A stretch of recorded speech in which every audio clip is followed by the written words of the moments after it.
Get up, But I gotta say, he was smooth once he rolled into it. And our first series was Big Bongo Boys playing up against Clarity Black. For the first 20 minutes of the game, it was a bit of fighting in the top lane, but not much happened besides that. Oh, but the engage coming out from Sejuani, but it's trading back, and Maokai actually regenerated a lot more health than I would expected there. For Boxer Squirrel, just really those kind of impacts making a huge difference in the gold. Yeah, and I don't know whether I want to call them Triple B, BBB, or Big Bongo Boys, because they're not all same solos. Then there was a mega turnaround fight for the Big Bongo Boys after they made a big dragon attempt, but then they got challenged again for the dragon attempt, which Big Bongo Boys won the fight towards. On this side, and there's a 3 on the other side, but I can't clutch to it, and I can't clutch to it. But Boxer Squirrel in the midst of it all, unable to get too much out, but finds the Q before his last dies, and Chicken Fried Rice to teeth with good depth does not unfortunately have the W enough up to heal up. And they call comes back in the circuit, but finds one. Can she find two? No, she gets shut down, and the exchange of lives is so insane. Can Maokai find the damage retrieval back? And he does, but unfortunately, it is the ace on the side of CLB that allows them to get this dragon. Much later in the game, Big Bongo Boys chased Akali down in the bot lane, meaning that Clarity Black had so much freedom to take that first Baron, and from that Baron, they spiraled away from a teamfight and took the victory. The higher ranked Clarity Black, and honestly, still performing extremely well. Oh, and she can't get out simply, tries to ulti over the wall, but that's crucial. 4 members sent down. This is the freest Baron I've seen, and it's incredibly hard to siege anything. As we're talking about that, the dragon does in fact fall. This will be a very important fight. Dragon Soul on the line. Let's see. This is so easy, and the onslaught of shadows into all of the members. We talk about Wombo on one side, we talk about Wombo on the other side, but the whole time is not correctly pinned on enough members to make it worth it and to make it so they can make this comeback. And unfortunately, at the end, CLB take the game, and they look to take the game. And then as we rolled into game 2, Maokai was picked again. Welcome to the League of Legends Champion Spotlight, featuring Maokai, the Twisted Treant. Maokai is a support tank hybrid. That's why he's the GOAT! The GOAT! Bold move. Overall, Normally Darius is only reserved for those counter picks, and it looks like they're just going to respond with Maokai. And the team was entirely green, so they kind of had the aesthetic advantage for the Big Bongo Boys. For the first 22 minutes, I kind of got distracted watching the LCS. 100 Thieves did win, to a big surprise of all the casters, and then we moved back into the game, where Baron and Soulpoint were both hit here by CLB. Towards this dragon, we do have good depth running up from base. Let's see if we can get here in time. And this dragon is down to 9k HP. They opt to pull it out, so the potential steal is has a lot less potential to happen. The Maokai ulti for the engage. They want to make this happen. The Wombo combo, but the bullet time is just barely out of range, but it's not going to matter in the end. The Deathball comes too strong, but this Twitch is free firing in the backline. Good Death trying to stall time for his AD carry, but in a 1v4, when you're already routed and they're already on top of you, they make it look easy. With CLB taking a massive victory in the second game and this series, it seemed like the casters had... Hi everyone, welcome to week 6 of Risen Premade Dominant. I'm your host Haru, and today we are here with your favorite casters, Kamaka and Crims. How are you both doing today? Are you excited about the games coming up? Yeah, absolutely. I'm excited today. I mean, it's on paper, as you can see beneath our faces, we got two teams that have a wide variety of skill sets. We'll call it that. And so, yeah, I'm curious to see if we can have an underdog story here. Oh, I love underdog stories. Yeah, I mean, if it's based off anything from this whole week so far, it could be some crazy games. Maybe not the most even of a game, but I'm expecting a lot of action, and I'm hoping a lot of aggressive plays are going to be made here. Oh yeah. So speaking of kind of like the underdog story, so not trying to win, it's been, I guess they are living up to their name title. They're definitely not trying to win. But I guess they would be coming in as an underdog, so I guess in a way we would be cheering for them. What are your expectations and what you might want to see being pulled out today? Kamaka and Crims? Well, as for me, I would hope that nobody would die in the first 3 minutes for not trying to win. That would be a good start, but I mean, with the disparities in these team levels, I wouldn't be surprised if we saw some early bloods going on here. Yeah, and I'm gonna be cheering them on in their goal of not trying to win here. So definitely, definitely gonna just. Doing a good job so far. I mean, look, that's what they want. So I'm just gonna hope for they get what they want here. You know, I think it's a bit of a positive way of looking at not winning, you know? That's the goal and that's what they're aiming for. So we'll cheer on that. Yes. So any picks you'd want to see today between both teams? Yeah, Seraphine. I think Seraphine should be picked up. It seems like Big Huey does play Seraphine, and it's also a super flex pick. Super solid all around. They have multiple players who pick it up, and if they're not actually, if they're just lying and they do want to win, Seraphine's going to be a very solid pick, and I see it in their match history as well. And if you don't play it, just ban it. So for the side of BDE, if you're not going to put it on your bot lane, just go ahead and ban it themselves. Oh yeah. Seraphine Yeah. is a great pick. And I also see that Hecarim is very, very well played by Reno. And so, yeah, he's got like a 5.4 KD over the course of 132 matches, 66% win rate. If that's not a target ban, then I don't know what is. So I would like to either see that banned or played from the side of BDE. But yeah, that's another character that I'm really looking to see. That's the highest KD for any character from either of these teams. Is that Hecarim on Reno? Oh yeah, Hecarim has been a very fun special special pick. He's that horse. He just races so fast across the map. He's pretty good at ganking and just no expectations, but you know, um but I will say the Seraphine, I'm excited to see that too. Personally because I play Seraphine, so I haven't played All right. Hecarim, so I can't say that I would love Hecarim like I'm play excited to wise, see the but I'm Seraphine excited to in the. I'm excited to see the Seraphine and the fact that last week when I got to see Seraphine, I saw them miss two ults completely blatantly point blank, and so I would love to see someone actually hit a Seraphine ult.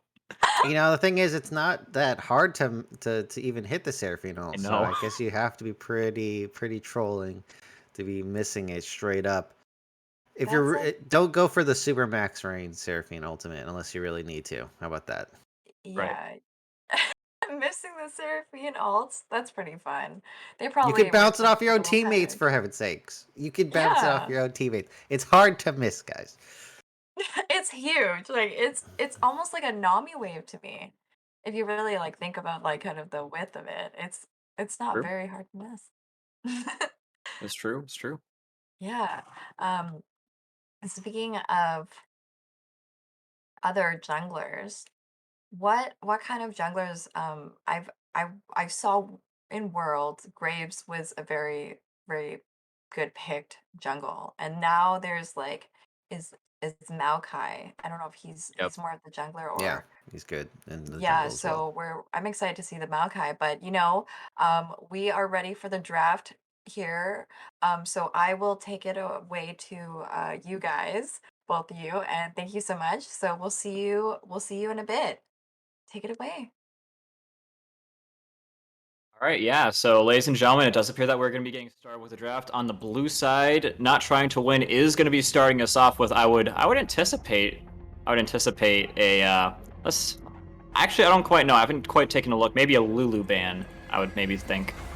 Yeah, Lulu Hecarim sounds pretty solid. If they do end up going for the Volibear, there's the Hecarim ban. Volibear is a lot more punishable, Kamika, so I feel like if Volibear doesn't get that lead these days, definitely falls behind a lot. So I would prefer that matchup where if they mess up and we get a slight advantage where we win, we take a big win in the game. So I'd rather go with that. And it also looks like the OTP is going to be banned on the opposite side, as there is going to be no Belveth as well.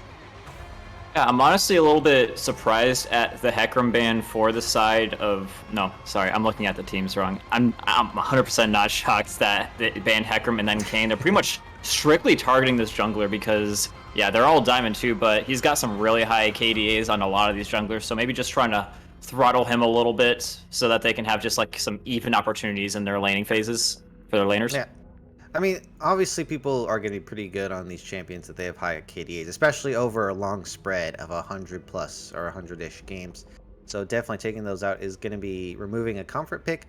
But, you know, it's not always the case that it's going to be a good pick for their competitive side. As they've been tuning into the stream here, Seraphine first pick, I like it so far. Yeah, I'm just, again, I'm hoping to see some Seraphine ults, and ooh, I do like that Thresh pick. He's been pretty dang nasty in this recent update. I've been seeing a lot of people, like, not only just, like, hitting their hooks, but, like, just doing immense amounts of damage. He's, like, super duper tanky, and so I think that that's a very good pick to be having. Yeah, but who are they going to pair it with? Thresh really pairs well with a mobile 80 carries. Those champions usually need a little bit of help to get out of trouble, and then that being filled in by Thresh allows them to thrive in the game, either outputting tons of utility on something like the Ashe or tons of damage like something on the Varus Jinx. And they're going to pair it up with Azir, so we're looking like we're having a pretty solid backline and scaling game coming out from BDE already. Yeah, honestly, I wouldn't be too shocked to see an Aphelios come out. I don't know if he has the most amount of experience with Aphelios, Okay. but it's definitely, yeah. In the meantime, Yeah. Kalista and Amumu coming out. Mumu coming out in the jungle, I would have to guess, unless they're putting Seraphine mid. But yeah, Kalista, a very mobile character in order to dodge those Thresh hooks. I think that's a good response. Yeah, and they're also incentivizing that Aphelios pick that you're talking about here. Aphelios into the Kalista is one of those matchups that are doable. Because you have that Gravitum, you can lock her down, and that really puts Kalista in a bad spot. And Thresh can actually outplay the Amumu. I'm sure we've seen the Thresh Flay counter engages. Those work out pretty well. So if that's an option they want to go for, they said no. We'd rather have a little bit more dive and aggressive plays with the Kai'Sa instead. Yeah, I mean, I totally get it. It makes sense. You got the slows coming out from Thresh, I think, is applied by his hook or something like that. Either way, he does have the ability to give Kai'Sa some help with her passive, so that's a good pick on their part. In the meantime, Camille and Orin being banned, not too surprised. That is some characters that we've seen some play on for both sides. And the final picks, do you think that they're going to be... We've already seen the jungle being picked for Amumu, and so do you think they're going to be trying to throttle the top again, or do you think they're going to be going for a mid pick for final? You know, I think they're just leaving the jungle picks wide open. I think for the side not trying to win, definitely want to pinch that pool. Really make sure that you get a good matchup, because I think that's going to be key to you having effectiveness on the field here. And so I think the Ornn ban's actually super solid. Honestly, though, picking Ornn yourself would have been really nice. Ornn Kai'Sa combo is super good with the Azir.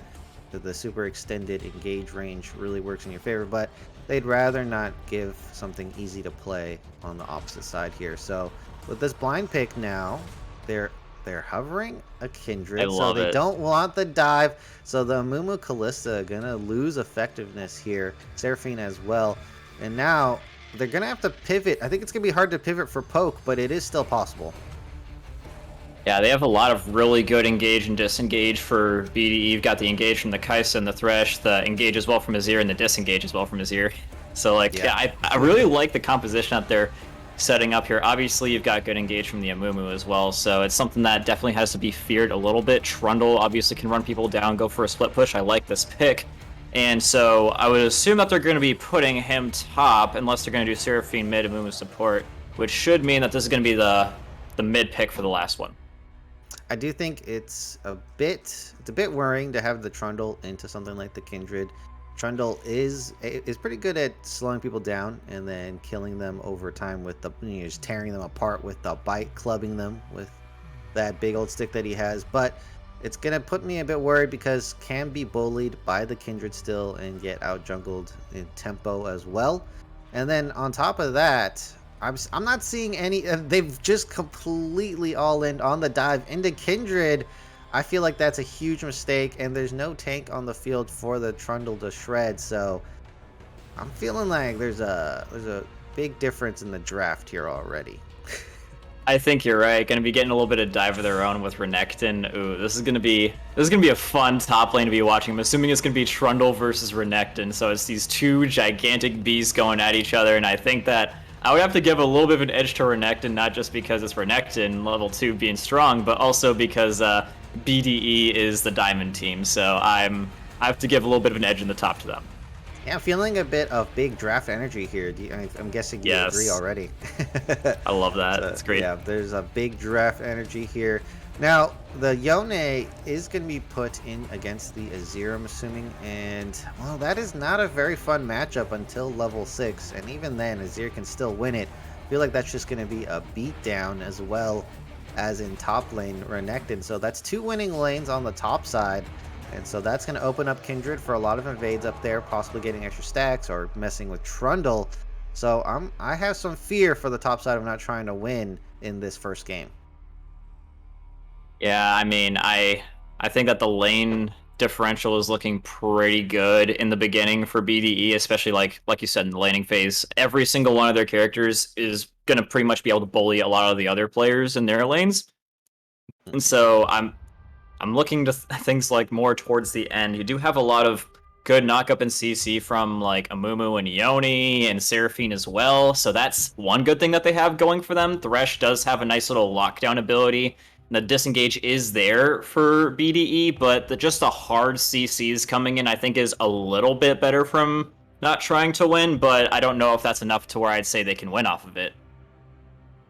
Yeah, there is a window they're going to have in the early stages of the game. I think they can win through bot lane, like just objectively looking at the draft. Kalista Mumu is stronger than Thresh Kaisa. If they have the trigger, they pull the all-in. They can definitely get the kills. Or just Amumu early levels is just so strong with the double stacked up bandages, and Kalista Ren does a ton of damage early game, so they can definitely shake things up in the bot side with the Trundle ganks as well if necessary.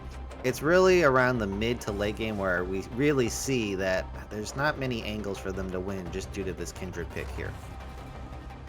Yeah, and I mean, especially if Trundle does go in for a lot of early ganks and Kindred knows that, she could probably go in for one of her marks and get her stacks. So that's something that is a lot of opportunity cost potentially there for Trundle, is that if he does go for these ganks and try and help out his laners, then Kindred is going to get stronger and stronger as the game goes on, more than likely. Yeah, the huge range differential going to be turning that matchup. I mean, if they ever get onto objective first, you have the Azir Thresh. That's an absolute nightmare to face check into, as well as just walking in through the river. Going to be a lot of damage and potentially death that you're facing on the way in. So, I mean, we keep talking about it. BDE, very well-rounded comp. They have a lot of tools to answer in the game. And there is a limited, but there is a window for not trying to win to take an early lead in the bot side and then turn the game all around at that point. Yeah, so all eyes are going to be on this bot side. Kalista and Amumu, a lot riding on their shoulders. Will they be able to have some solid impact, or will things be done and dusted before we even get to a part of the game where, and not trying to win, might have even a little bit of a chance? Ladies and gentlemen, we're going to be going in for a little bit of setting up for the game, and when we do actually have the game nice and ready to go for you, we'll be finding out the answer to these questions. So come right on back and don't go anywhere. Back to the Risen recap. Today we're looking towards Risen Unstoppable, and the stream started off with a Wake bang. up! Quicksand asleep. It's the first game of Unstoppable Risen Premade.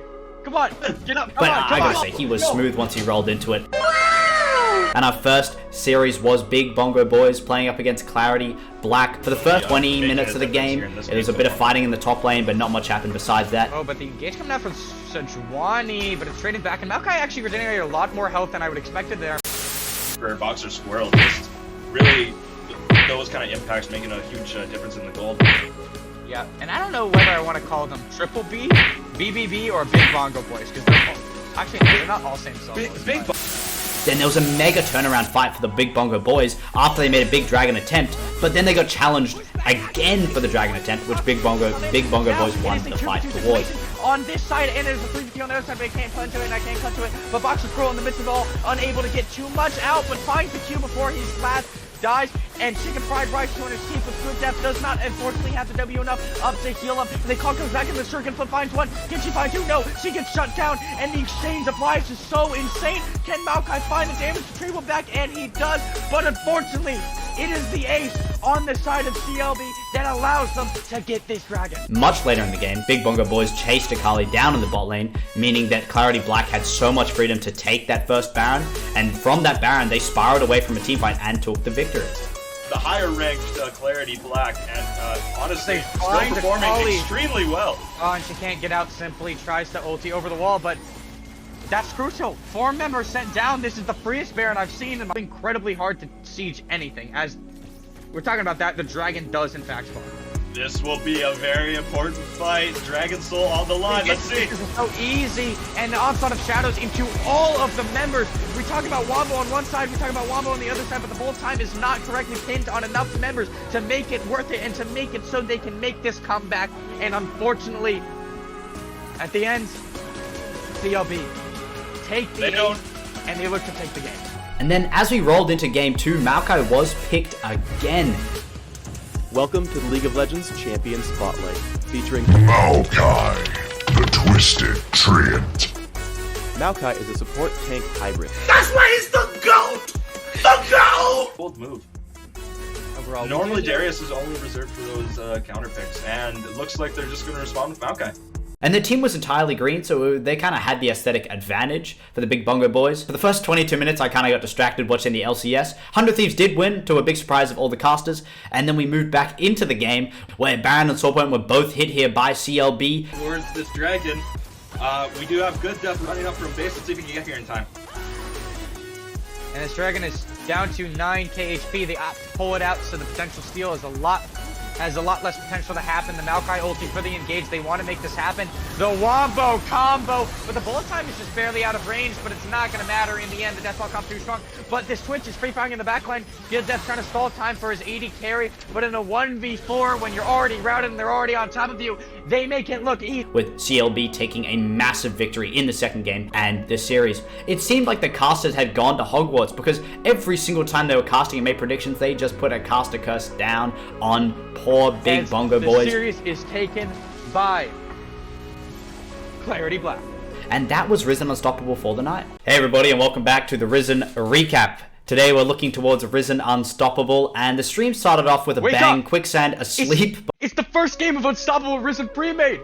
Come on, get up. But I gotta say, he was smooth once he rolled into it. And our first series was Big Bongo Boys playing up against Clarity Black. For the first 20 minutes of the game, it was a bit of fighting in the top lane, but not much happened besides that. Oh, but the engage coming out from Sejuani, but it's trading back, and Maokai actually regenerated a lot more health than I would expected there. For Boxer Squirrel, just really those kind of impacts making a huge difference in the gold. Yeah, and I don't know whether I want to call them Triple B, BBB, or Big Bongo Boys, because they're not all same solos. Big Then there was a mega turnaround fight for the Big Bongo Boys after they made a big dragon attempt, but then they got challenged again for the dragon attempt, which Big Bongo Boys won the fight towards.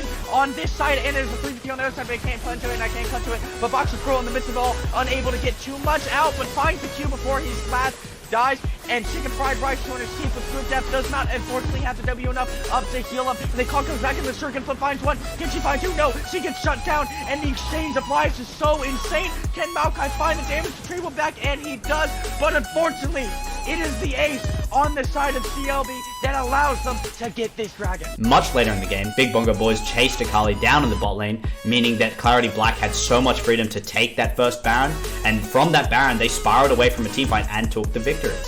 The higher ranked Clarity Black, and honestly, They still find the performing volley. extremely well. Oh, and she can't get out simply, tries to ulti over the wall, but that's crucial. 4 members sent down. This is the freest Baron I've seen, and incredibly hard to siege anything. As we're talking about that, the dragon does in fact spawn.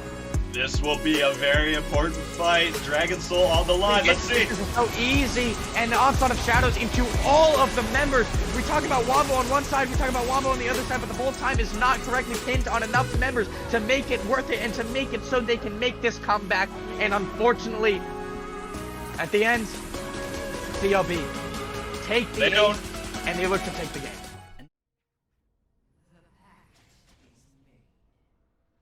Welcome back, ladies and gentlemen. We are in here with the gameplay. This is game number 1 of Not Trying to Win 0-5 versus Backdraft eSports 4-1. And I am joined by Crims. Yes, and well, why'd you have to do them dirty like that, shutting out their score right as they're playing the game? Definitely some shenanigans going on here. Now, this is a very, very weird invade where they're revealing their front champion Reno probably can start Q if really necessary, so going to be safe there. All right, so they're going for a cheeky ward to spot the pathing. It's a bit early. No counter ward from the side of BDE just yet, but they're looks like they're going for it, but they're taking their sweet time, so I don't think they're going to get that. Oh, they're going for an invade on the other side. I don't. Azir, he's in too deep, man. I don't know if they know that this is going to be happening. They get the ward, and I'm Okay. curious to see if they're going to try and go in for this. I honestly think that they might. They got a little. Apparently, they know that their opponents put some vision down, but nothing going down quite yet. Yeah, so they trade the vision on the Reds, so that's going to reveal the pathing of Trundle. And for the side of Reno, though, they know that ward is on the Reds, so Reno can actually path around it and make a very surprising appearance in a lane early, and that is not going to be the same for what the dog doing. So we'll see how that ends up. Both laners making their way to bot side here around the same time, and now it's going to be on this Trundle here to find an opening in the very first minutes of the game. And Oh, ooh, that's a good play. hit already. And Remy trying to follow up pretty nicely. Flash already expelled, and Fuya in a little bit of trouble. Another bandage toss landing, trying desperately to get them off of Fuya, but nothing going to be happening. Ignite going in. Ooh, the Rend! First blood, second blood going already in the hands of Callista. Well, I was talking about the power of the Callista Amumu. They did not respect the level 1. The bandage toss from Amumu was able to land 2 in a row, and they were able to turn that around. Not to mention that the exhaust is not too helpful against the Callista. Most of the damage is in the Rend, and so was able to basically not have the damage mitigated there. Picks up that kill, and well, even though the bot laner from the side, not trying to win, isn't Diamond, you gotta respect the champions regardless. I don't think he's even flat. And ooh, coming in here already. What you doing, dog? Coming in, trying to get the better of Renekton. Either way, they had him nice and set up. They get some prio for Yoni, and now he should be able to do a little bit more than he was before.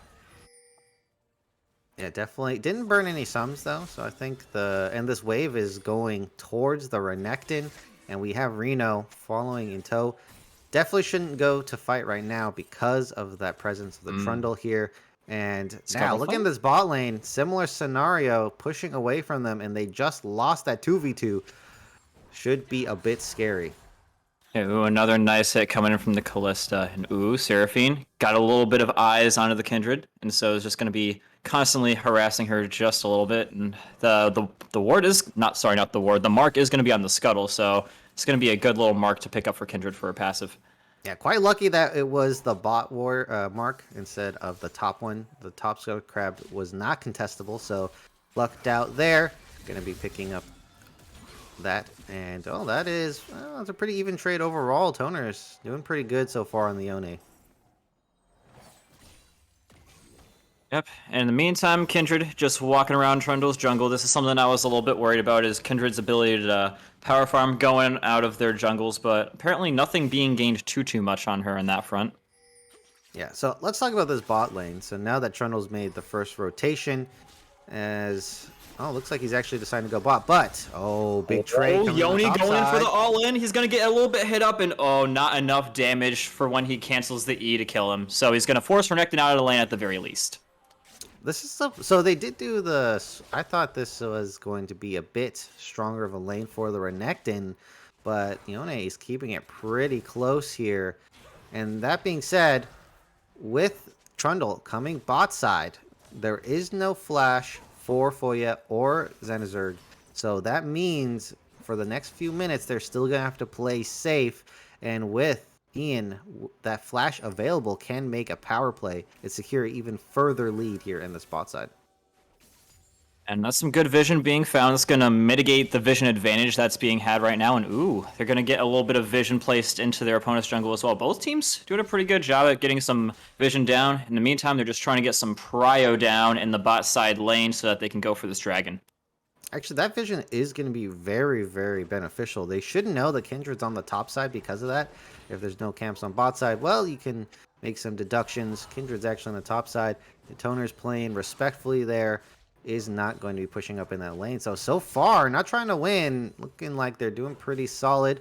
They are losing a bit of the lead that they've gained, though. And it's looking like they're going to need to make a play to recoup that loss. Yeah. Just a little bit better CSing being done by the Renekton, despite the fact that he got bullied out in the lane earlier on. He's got about double his opponent's CS. Yeah, oh, this might be the mistake. Yeah, and Kindred coming in as well, dashing on out Yoni, but dashing right on is going to be the Kindred, slowing him down just a little bit, but underneath the turret, they're going to dive him though, and ooh, big damage being done by the Renekton. Ult up just in time, but can't get away in time to dodge a second turret shot, so it's a 1-for-1 trade. Yeah, not a bad trade. Unfortunately, the wave is going to be shoved in, and there's no one there to pick it up. Oh, that is a crime. That is so much money in EXP being thrown down the drain. I thought Trundle was going to go and pick that up, but he's just ignoring it for now. And that is a huge loss for this Yone, even though Toners was playing it pretty well, getting that shove in and the roam up from Roxy to make sure that that was going to go their way. That's so far solid play from the side of BDE, and this gold lead, just based off top lane, is diminishing quickly here. Yeah, the CS diff in the top lane is pretty dang sizable, but let's not forget, Yoni has multiple ways of getting to his power spike. He could die 9 more times, or he could catch up on the CS. So there's multiple paths to victory for the Yoni. Yeah, I'm a fan of the side lane until you're OP strategy here. I don't know if it's going to be available for Toners. Bot side, we have Trundle making his way. He's in the bot river. Dragon's up, but if they were trying to trade plays, it's not going to happen. They're a little too late. Reno is here on the bot side. And this is going to be extended trade there. Both teams big damage onto the Yoni. You know, Flash is up on this Renekton, and Ultimate is almost coming up as well. This Yoni is going to have to play pretty safe when that happens. Absolutely. And I don't think he has him quite weak enough to where he can afford to go for the all-in. So he's got to play this a little bit carefully. Maybe let it push a little bit. It appears that Renekton is keen on pushing this wave up a little bit. Nah, it's not. He's got to where it's going to be coming towards him. So he's actually in a really difficult spot here. Yeah, and Lamb Sauce is hunting. He's like looking for the opportunity for the kill. He's waiting for that ultimate to get there. And he's about 2 seconds away. And with that flash, looking to secure the kill. Oh, that advantage toss goes wide. Yep, and Azir getting a little bit accosted, but does manage to just work his way on out. QE combo, good for run-ins, good for ults, and also good for escapes. Going in for another stun. Renekton, Yoni might be in a little bit of trouble here, might have to ult out, and is going to be able to just barely... Oh, the hook lands. And going in once again, Fuya in some big damage, but even bigger damage going on to Remy, and he's not going to be able to survive. Wasting the flash, could not escape that ignite, and it might be done for Ian as well, having to expend his flash. Trundle trying to come in and make things a little bit even, or at least so that Ian can escape. All right, somehow Yone survives in the top lane with a sliver of HP, but that Renekton is dominating regardless. A little bit of slip up from Remy on the bottom side. Hopped right into a hook, and that definitely turned that trade sour. Otherwise would have been fine. Foya makes it out with the summoners, and now with that win trade in the bot side, it's gonna be a free dragon pickup uncontested, and that strength in the bot side that we're talking about is not being put to good use at all. It seemed like it's just wasted. Yeah, I agree. They had bot side prio pretty dang well for when Trundle came around the first time when the dragon was up, so there was a little bit of a window for them to take it, especially with that ward they put in, knowing that Kindred was top. So I don't know, I feel like that's a little bit of an opportunity missed there for not trying to win. I think Reno's kind of flying under the radar, not trying to win, don't have a read on his pathing, and it's making it very difficult for what the dog doing to make a excellent response in kind. And I think we should start checking the stacks of this Kindred, because it's looking like the roll is starting for this Kindred to get those. Oh, looking for another one. Ulting on out, though. That's a great little exit play there by the Yoni. And so, unable to dive him once again, but they got 3 people up here, and the Kindred ult is still up, so they could very well do it if they wanted to. It appears that his teammates are trying to get up here and contest this Rift Herald, though, because you don't want both Dragon and Rift to be going into the enemy team's hands if you can help it. Yeah, 4v4. Now this is going to be a bit rough because of that Kindred. Kindred on 3 stacks, 1 away from activating the passive here. And this is looking like it's all controlled. Ooh, Mumu coming in, looking to get a solid little stun up onto the Kindred. Oh, popping up. Oh, nope, good he's going to be done just yet. Great charm coming out. That's what you like to see from a Seraphine. Everybody dying left, right, and center. Yoni trying to come in and be relevant once again, and there you go. Another one bites the dust. Renekton ult popping now as well, and Seraphine left a little high and dry, dashing right back out, and is going to be the Yoni, and does barely manage to beat out his opponent with his W shield popping as well. Trying to get the better of the Azir, but he goes in, gets a solid kill. Out of mana, though, is going to be Roxy coming in, now the Callista, and this should be a wash into the hands of not trying to win. Not trying to win. It looked like they were going to get caught out the hook landing from Zana. And it seemed like it was going to go all downhill from there. But they very smartly burst out Reno, forced the Kindred ult a bit early. And then Big Huey with the big plays, landing that Seraphine charm at just the prime opportunity. They turn that play around with Toners going over the wall. And so far, not trying to win. Round Looks two. like they're doing the opposite. Yeah, round two. The resets are here. Two. And Renekton, he knows exactly who to target. Nobody got any peel potential for this Callista, so she is dead as a doornail. And same thing with excuse me, Trundle. So yeah. Well, yeah, he's got a hard name to say in the middle of a play-by-play moment. As they do pick up the Rift Herald here. Interesting shift down to the bot side. They sent Toners to pick up some plates. Not a bad idea. Foya can't do anything about this, as they're going to pick up 2 plates clean. So even though they lost the final top side, they do have some advantages. This mid lane's going to hurt a bit, though. Big Huey's going to need to pick that up ASAP. As, well, it looks like the play for top side turret. This might be the first turret of the game at 13 minutes in. Lamb Sauce trying to demolish away here. Ooh, Kindred trying to go for another one of her stacks, and they're going to try and punish her for it. No ultimate on her. She used it pretty recently, and so what you doing, dog, is going to be able to get the better of him. He's a little bit caught out, but joined by the Seraphine now. Able to retreat safely. The turret is going to be Remy trying to hop over the top, but no more soldiers. You are stuck there, Azir. So that's a solid shutdown coming in here. Another solid hit landing. That's just CC on top of CC on top of CC. Renekton will be going down. I think this is a Rift drop angle. Yeah, they're going to pop it. They don't have much time anyway. It's almost 14 minutes in the game. Toner's picking up 2 more plates, uncontested. Foya tried to roam up on the topside play, but was just too far. Picked up the mid lane farm instead. Oh, do not tank that turret, as we're going to see the race for the first turret. Who's going to pick it up? Not trying to win, looking like the contenders here. Yeah, I think they are going to have to respect the Thresh and the Kindred here, especially since Trundle took a lot of turret shots. So yeah, they're content to get the plates and just back right on up.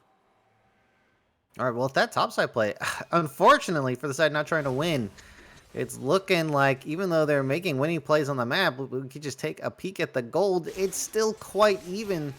They're making winning plays, but they haven't established a strong foothold on the game just yet. And that is not a good look for them. They need to be making more of an advantage here to be effective in this game. Yeah, I do like Yoni going in and stealing the blue buff away from Kindred. Just constantly harassing the jungle. It's going to be hurting her a little bit. She's got a little bit of a lead on the Trundle and first turret. There you go. We were starting to speculate who was going to be getting it, and it is going to be the Renekton. Early turret gains were just a little bit too much to be come back on by the side of not trying to win. Yeah, Lamb Sauce opting with the Blade of the Rune King build. No problems there. Just going to be a little bit squishy. Has to play safe. Remy, that is very well use of the Rend. They do get the knock up here. And it looks like they're going to be able to run him down. He is toast, and so that's a great use of the ultimates in tandem together.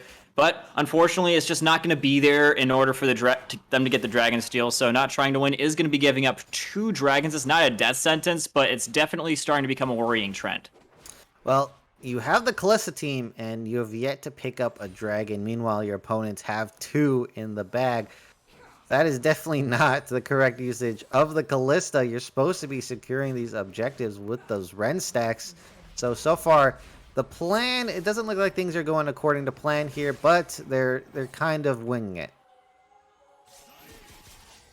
Yeah, I mean, it is totally normal for bot and support to split top, but only when the dragon is not up normally. So I guess just a little bit confused on the timing there a little bit. But maybe they were just really trying to get the turret instead of the dragon, content with giving it up. Could be either one. I mean, Remy is significantly stronger than Foya, so going for the dragon contest should be 100% possible here.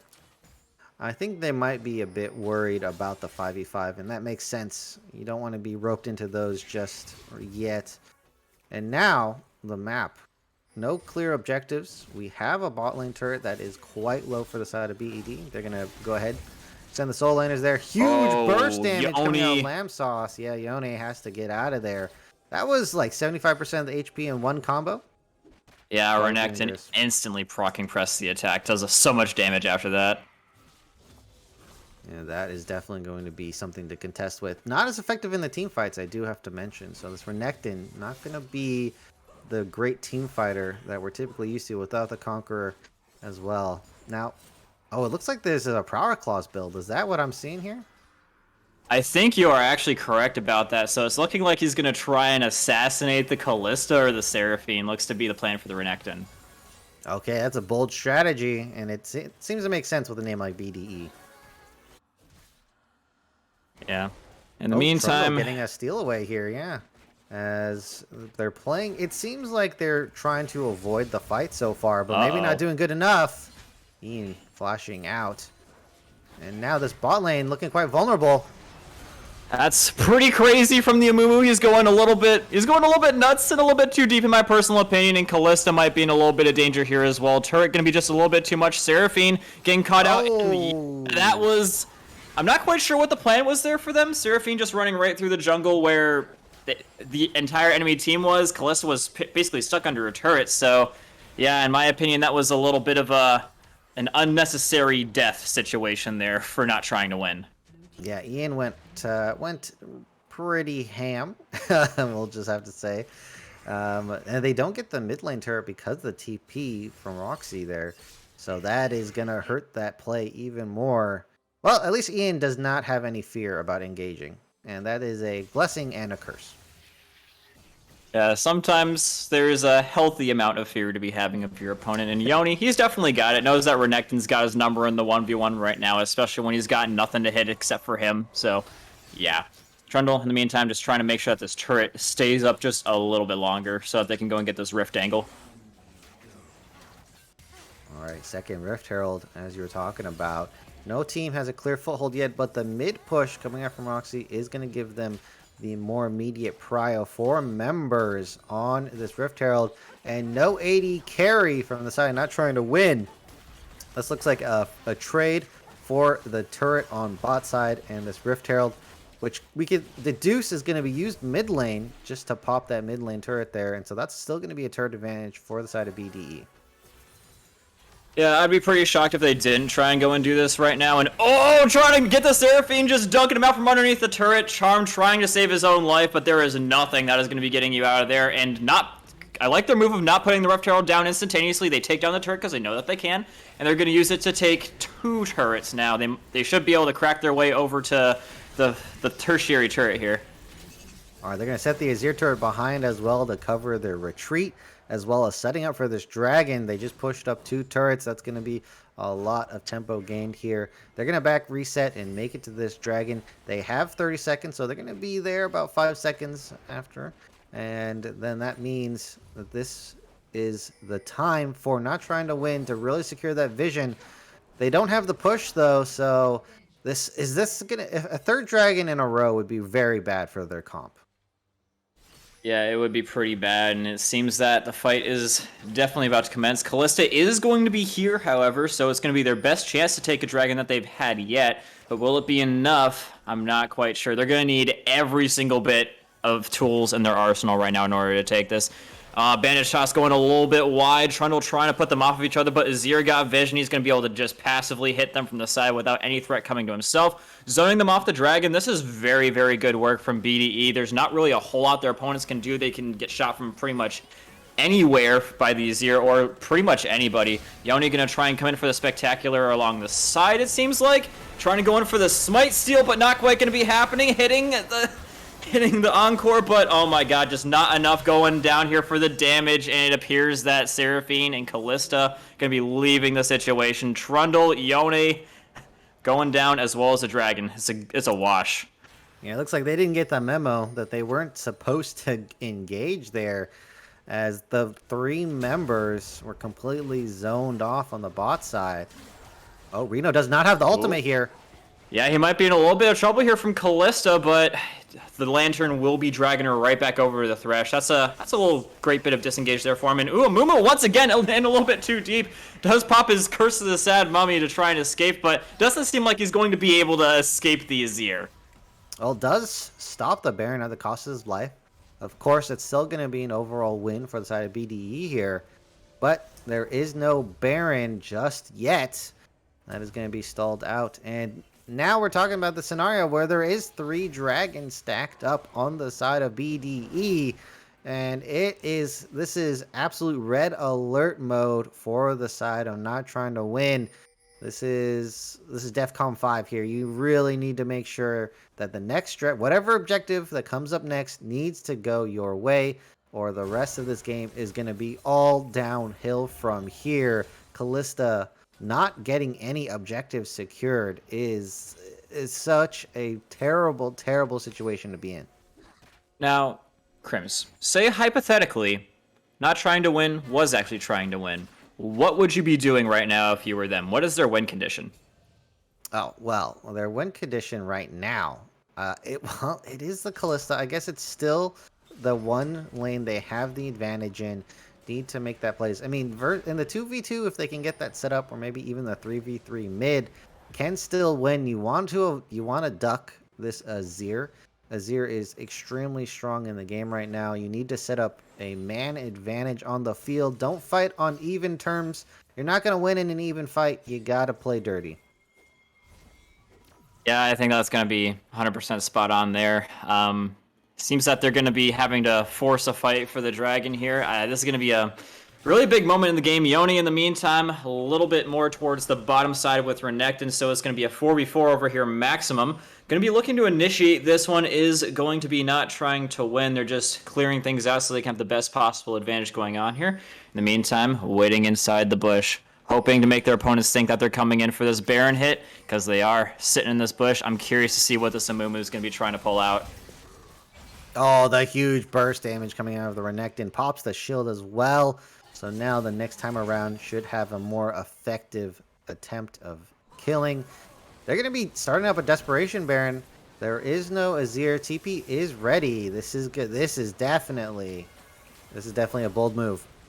This is a bold move. It's a 4v3 in the meantime, and Yoni coming up for the TP as well. Great Azir ult, going to be getting them all nice and together, but landing the Encore onto the Kindred very nicely and popping her out of it just barely enough so that Yoni can kill her huge. And in the meantime, Azir, everybody falling down. Renekton trying to go in for the big AD carry here and does manage to assassinate her. That's the great thing about the Assassin Renekton build. In the meantime, Yoni getting a little bit eaten alive. In the meantime, Amumu a little bit weak. The exhaust coming down, and so this should be a Baron firmly into the hands of Fuya.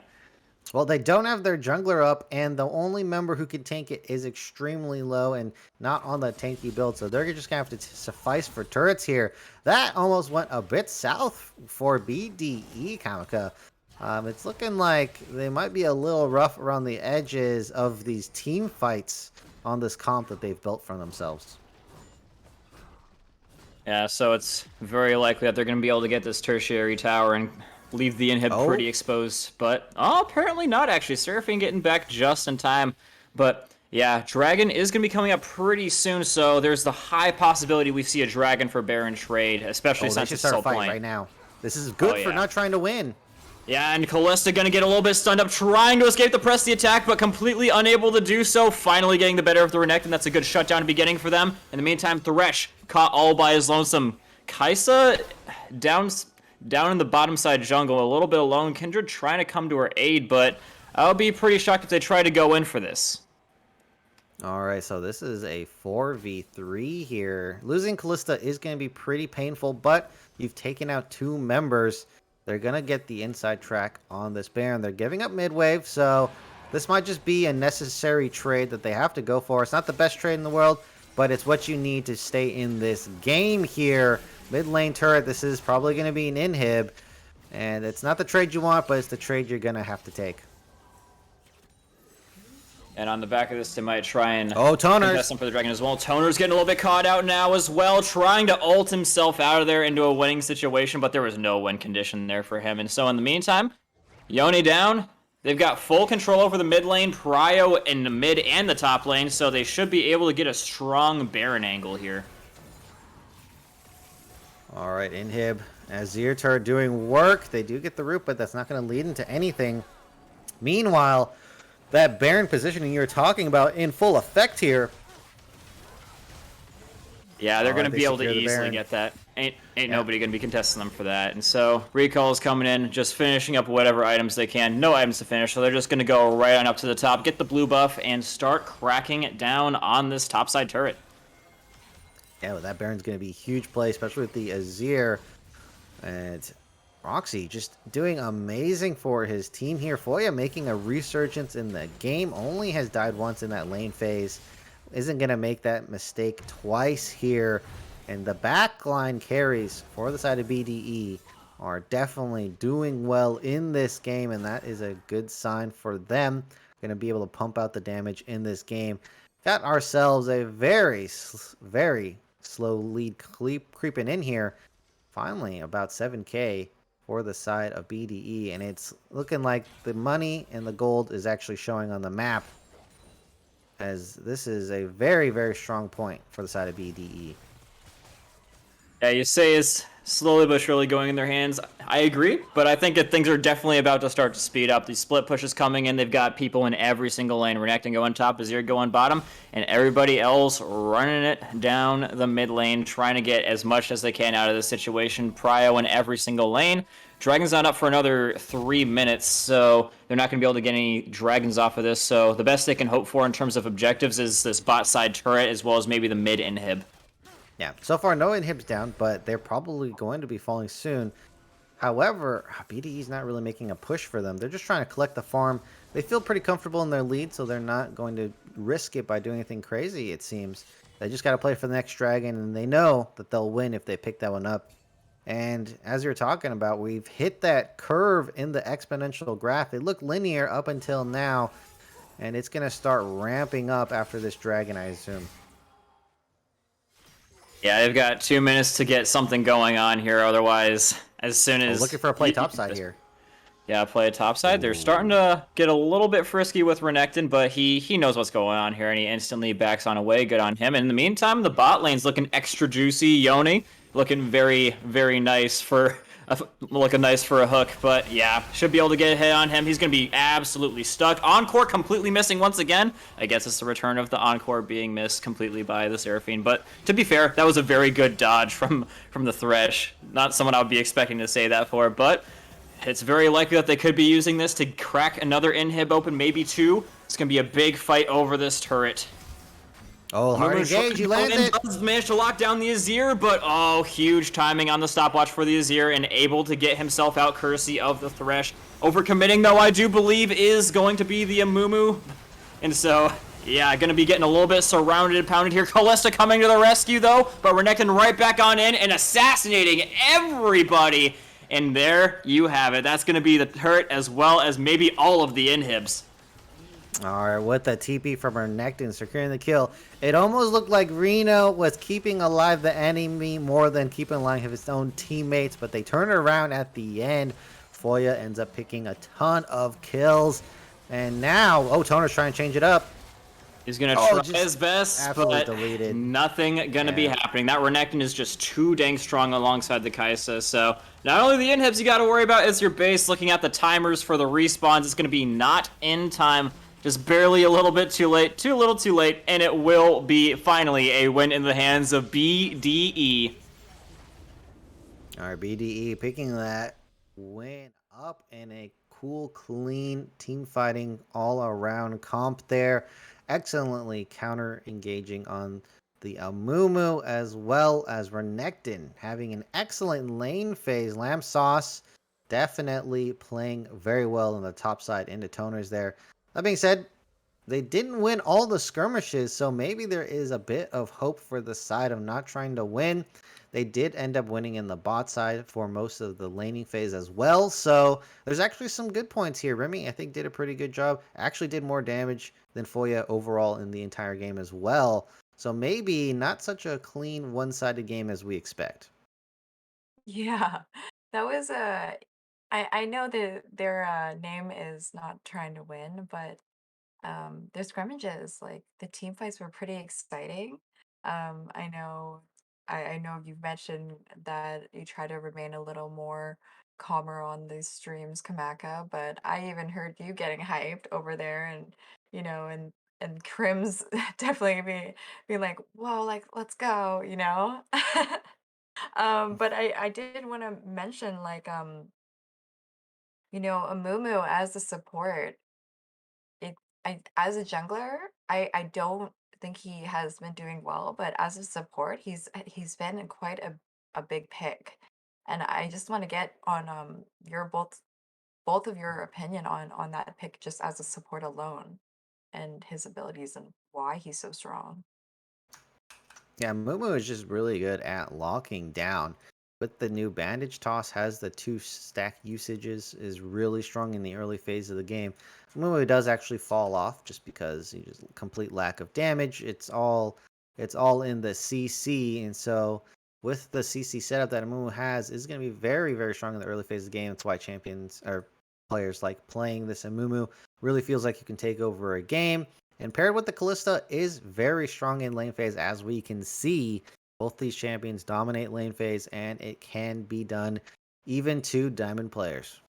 Yeah. Yeah, I like the fact that, especially with Callista, as you said, like their ults are just so synergistic together. Like you can just say my ult's ready, and sorry, Callista's just like, all right, let me throw you in with my ult, and then throws in as soon as he lands in the destination. Mumu pops ult, and then you just completely spear throw, rend, end of story.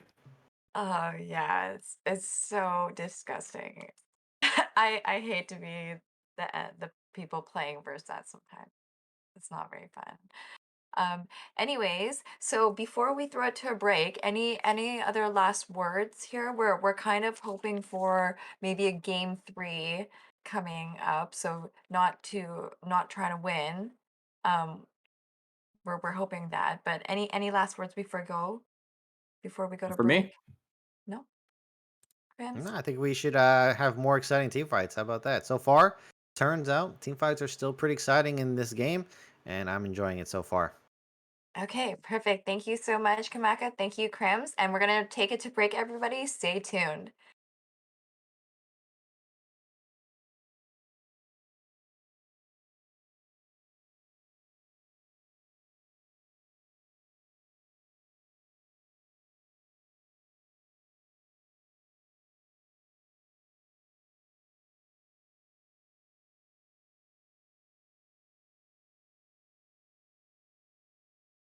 To the Risen recap. Today we're looking towards Risen Unstoppable, and the stream started off with a Wake bang. up! Quicksand asleep. It's the first game of Unstoppable Risen Premade! Come on, get up, come But on, I come gotta on! say, he was smooth once he rolled into it. And our first series was Big Bongo Boys playing up against Clarity Black. For the first 20 minutes of the game, it was a bit of fighting in the top lane, but not much happened besides that. Oh, but the engage coming out from Sejuani, but it's trading back, and Maokai actually regenerated a lot more health than I would expected there. For Boxer Squirrel, just really those kind of impacts making a huge difference in the gold. Yeah, and I don't know whether I want to call them Triple B, BBB, or Big Bongo Boys, because they're not all same solos. Big Then there was a mega turnaround fight for the Big Bongo Boys after they made a big dragon attempt, but then they got challenged again for the dragon attempt, which Big Bongo Boys won the fight towards. On this side, and there's a 3 on the other side, but I can't punch to it, and I can't cut to it. But Boxer Scroll in the midst of all, unable to get too much out, but finds the Q before he's last dies, and Chicken Fried Rice to his teeth with good depth does not unfortunately have the W enough up to heal up. And then Kong comes back in the circuit, flip finds one. Can she find two? No, she gets shut down, and the exchange of lives is so insane. Can Maokai find the damage to Tribal back? And he does, but unfortunately, it is the ace on the side of CLB that allows them to get this dragon. Much later in the game, Big Bongo Boys chased Akali down in the bot lane, meaning that Clarity Black had so much freedom to take that first Baron, and from that Baron, they spiraled away from a teamfight and took the victory. The higher ranked Clarity Black, and honestly, They still find performing Akali. extremely well. Oh, and she can't get out simply, tries to ulti over the wall, but that's crucial. 4 members sent down. This is the freest Baron I've seen, and it's incredibly hard to siege anything. As we're talking about that, the dragon does in fact spawn. This will be a very important fight. Dragon Soul on the line. Let's see. This is so easy, and the onslaught of shadows into all of the members. We talk about Wombo on one side, we talk about Wombo on the other side, but the whole time is not correctly pinned on enough members to make it worth it and to make it so they can make this comeback. And unfortunately, at the end, CLB take the game, and they look to take the game. And then as we rolled into game 2, Maokai was picked again.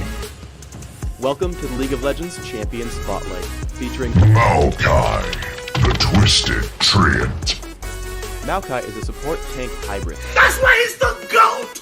The GOAT! Bold move. Overall, Normally Darius is only reserved for those counter picks, and it looks like they're just going to respond with Maokai. And the team was entirely green, so they kind of had the aesthetic advantage for the Big Bongo boys. For the first 22 minutes, I kind of got distracted watching the LCS. 100 Thieves did win, to a big surprise of all the casters, and then we moved back into the game, where Baron and Soulpoint were both hit here by CLB. Towards this dragon, we do have good death running up from base. Let's see if we can get here in time. And this dragon is down to 9k HP. They opt to pull it out, so the potential steal is has a lot less potential to happen. The Maokai ulti for the engage. They want to make this happen. The Wombo combo, but the bullet time is just barely out of range, but it's not going to matter in the end. The Deathball comes too strong, but this Twitch is free firing in the backline. Good Death trying to stall time for his 80 carry, but in a 1v4, when you're already routed and they're already on top of you, they make it look easy. With CLB taking a massive victory in the second game and this series. It seemed like the casters had gone to Hogwarts, because every single time they were casting and made predictions, they just put a caster curse down on poor Big Bongo boys. The series is taken by Clarity Black. And that was Risen Unstoppable for the night. Hey everybody, and welcome back to the Risen recap. Today we're looking towards Risen Unstoppable, and the stream started off with a bang, Quicksand asleep. It's the first game of Unstoppable Risen Premade. Come on, get up, come But on, I come gotta on. say, he was smooth once he rolled into it. And our first series was Big Bongo Boys playing up against Clarity Black. For the first 20 minutes of the game, it was a bit of fighting in the top lane, but not much happened besides that. Oh, but the engage coming out from Sejuani, but it's trading back, and Maokai actually regenerated a lot more health than I would expected there. For Boxer Squirrel, just really those kind of impacts making a huge difference in the gold. Yeah, and I don't know whether I want to call them Triple B, BBB, or Big Bongo Boys, because they're not all same solos. Big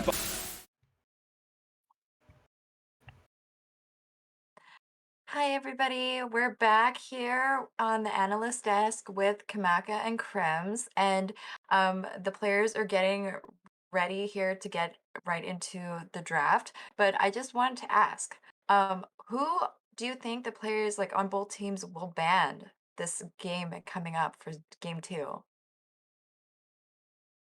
Well, as for me, I think that there's probably not going to be too many target bans coming out from BDE just because they had their way in pretty much every single one of the lanes except for the bot lane, which is why I said almost. And I think that they'll be banning one of the two bot lane duos, either the Amumu or the Kalista. I'm leaning more heavily towards the Kalista just because she can have that same synergy with a lot of different people. And I don't know, I feel like Amumu, he did get baited into a lot of situations, so they might just keep the Amumu, get rid of the Kalista. Yeah, I think that's a solid strat. Amumu really needs a combo to be paired with. I mean, they could go MF Amumu, and if you're worried about that as well, that could be a possibility. But Remy looked really solid on the Kalista overall, and you know, it seems like BDE has a better overall macro and solid gameplay in the mid to late game over not trying to win. So getting rid of their ability to win early game seems like a solid strat in my mind, and will pretty much secure them the victory if that's how I'm predicting things to go. Nice. So as you were both talking about this, I'm actually writing this down, and I love prediction picks. So we'll see what they do, and if they end up doing that, then I'm gonna give you a clap for being really good at prediction. Anyways, we're gonna get ready to throw it into the draft here. Thank you so much, guys, both of you, and we will see you soon here. Okay. Okay. Thank you, everyone. Stay tuned. All right. Well, on that note, we're going to be getting in here with the draft very momentarily, but I said who I expect to be banned from the side of BDE, the only target ban I'm expecting, but from not trying to win, I would expect less jungle targeted bans because they put like, what was it, like 3 target bans on the jungle, and it still didn't work out. Got a 4th pick that's still pretty strong. So I would expect if they were thinking about this, I would put my target bans a little bit more towards somebody else, just because Jungle has got too many back pocket players, backups. Well, I think that if you're worried about getting blasted in the early game, then the draft picks or the draft bans worked out in your favor. Mordekaiser, okay, interesting ban here. So they really didn't get ran over by Reno, and that's partly due to the Kindred pick, but also how bot lane went. But I think that that's an overall win in my strategy, my book there, that if you're worried about getting completely out jungled, then that would be a good start. Seraphine here, look, I think Roxy's just going to go ahead and pick the Azir straight into that, just like last time. Worked out really well, and he had a great game overall. I'm thinking you agree here. Yeah, I agree. I would definitely be going in with the Azir again. He had so many great moments where he was able to start plays and shut them down for the enemy team, so be very shocked if we didn't see the same mid combo going on here. Oh, Lulu. So now we're seeing Foya going to be playing a hyper-scaling ADC for sure here. Otherwise, why would you pick Lulu? And so they're going to pick a strong bot lane. So what are we going to see this paired here? There's so many options. The question is, they are going to get counterpicked, so they're going to leave themselves vulnerable. But it is interesting that they're going to blind open with their bot lane. There we go. I was thinking maybe a Jinx as well. I was thinking either Kai'Sa, Jinx, or Sivir. I was thinking Sivir would be a little bit too much waiting around, so Jinx is a strong pick here as well. You think they're going to get too bored and throw the game, so they want Absolutely something a little more exciting. I think Sivir plays really well into Seraphine, though. Jinx not as much. However, this is going to be a lot of damage in the team comp of BDE just based off this pick already. But as you're saying, it takes time. You need to put the Jinx in the oven and wait a couple minutes for it to pop out. Aphelios going to be picked into this Jinx. That's actually a really decent pick. Has pretty strong laning phase into the Jinx as well. And can do his own hyper carry if necessary, especially with a lead. Yeah, and honestly, you know what would be pretty big brain here for them is if they pick the Seraphine top just to see if they can get the Azir to come in, if they can get them to pick the Azir, and then they switch her to play support. Apparently that's not what they're doing. I was thinking, maybe they try and bluff them out because Seraphine can play multiple roles, but we're going to be getting the answer to that, and it's going to be a Blitzcrank with an Aphelios. I really, really do like that combination. Yeah, I'm going to actually check here. So the Blitzcrank's going to do well into Lulu Jinx. Going to make it terrible. Oh, J4. So I was wondering if Not Trying to Win had a J4 player on their team, but I guess it's completely irrelevant now because J4 has been picked. If you're not going to go for your support pick, like you were saying, you go for your jungle pick there, and J4 would have been really nice. And coincidentally, it works well against both teams here. So this is a very solid J4 pick in my opinion. And now you can ban the counters, and your J4 is going to be completely fine. Yeah, J4 in the Jinxel. I can see it now, my friend. I can see it now. But yeah, Ornn being banned once again by BDE, not too shocking. You want to be able to have your top laner actually get some kills. Renekton did a pretty good job at that. I'm assuming it's going to be pretty much the same exact bans as the last game, which was Ornn, Camille, and then Jax, and then Swain. Unless they want to... They probably won't be banning the Swain if I had to guess, because they've already got the mid and the support picked, and that's where he would be picked, unless they think that they're going to play Swain top. Yeah, I don't think that would be a good idea to do in this game just yet. They're banning him anyway. Yeah, getting that deja vu. I mean, the thing is, Jinx plays very well into the Swain, as well as the J4 is able to keep him away. Okay, so they don't go for it. They do ban the Trundle. I wonder, Trundle does well into J4. It does get locked up in the Cataclysm at the team fights. A bit worrying there, but are they going for a tank pick here? Because Trundle is the classic tank counter, and that might be a bit of a signal that that's the plan. Yeah, literally the exact same bans coming out here from Not Trying to Win, so yeah, Deja I guess vu all over again. Yeah, literally exactly the same. It's more or less the same from BDE as well, except they swap it up for, I think, Caitlyn and Trundle instead of Swain, and who else was it instead? No, that's literally the only change. The Trundle to Swain is the only change in the bans. And so, we're going to be looking for a mid laner and a top laner coming out from BDE. Ooh. Okay. They're going to be doing, is that a Lulu top? I think it might be Lulu mid. Lulu mid, maybe. Well, I see the Lulu top. Lulu can flex. They flex between mid and top. Lulu getting Ultra Flex. Not something we see these days, but that is definitely something of the past era of League of Legends here. Renata ends up being the pick in the bot side. The lane is going to be just as bad. Blitzcrank can just pull in this Renata, but they do have the all-in potential with the reset that Renata applies and the speed boost, the attack speed steroid for Jinx as well. Viego going to be picked up here. Viego into Renata. That is a bit questionable because of that reset. Going to make it harder for Viego to get the passive going, but nonetheless is a strong jungle pick at the moment. And now the final reveal of Not Trying to Win's comp is coming to its close. Top lane. Wait, hold on. Kench. Interesting. I haven't really seen. I've been seeing him more support lately. Are they doing some kind of weird shenanigans here? So Blitzcrank and Tom Kench and Viego have multiple flexes, so they can actually go into other roles. So I wouldn't say their draft is done just yet from the side of Not Trying to Win. They can definitely pull a switcheroo right under you here. I'm just thinking about like the most cursed combination here. We could see like an Ophelio Seraphine bot lane, Blitzcrank jungle, Viego mid, Tom Kench top. That would be the most cursed combination.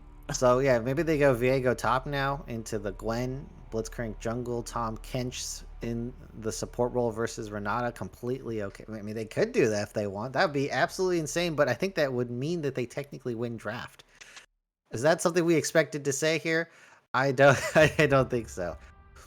Absolutely not. Well, I mean, I know what we think about this, but I'm curious to see what Haru thinks about what this draft pick entails for us.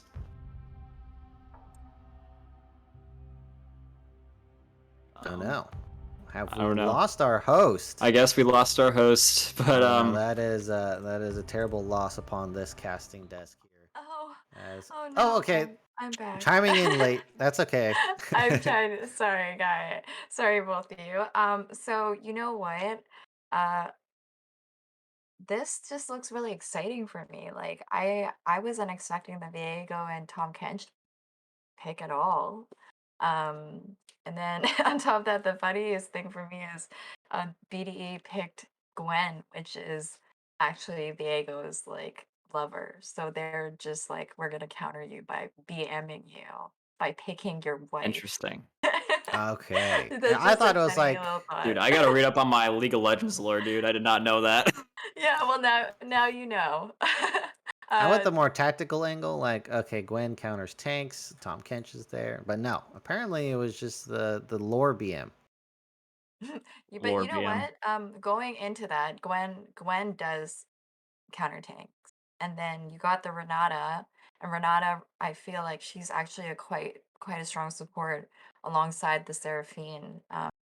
They making they're making Seraphine mid again, I believe. Yeah, Big Yes, Huey they are. is Yeah. reprising the role of Seraphine here. And honestly didn't play bad. It's just that into the Azir was hard to win that matchup. But now, 2 supports in the mid lane. How do you feel about that, Haru? 2 supports in the mid lane. That's gonna be an interesting one. Like it's almost an even at this point. Um and sorry, it was just to emphasize 2 supports and it's Lulu versus Seraphine.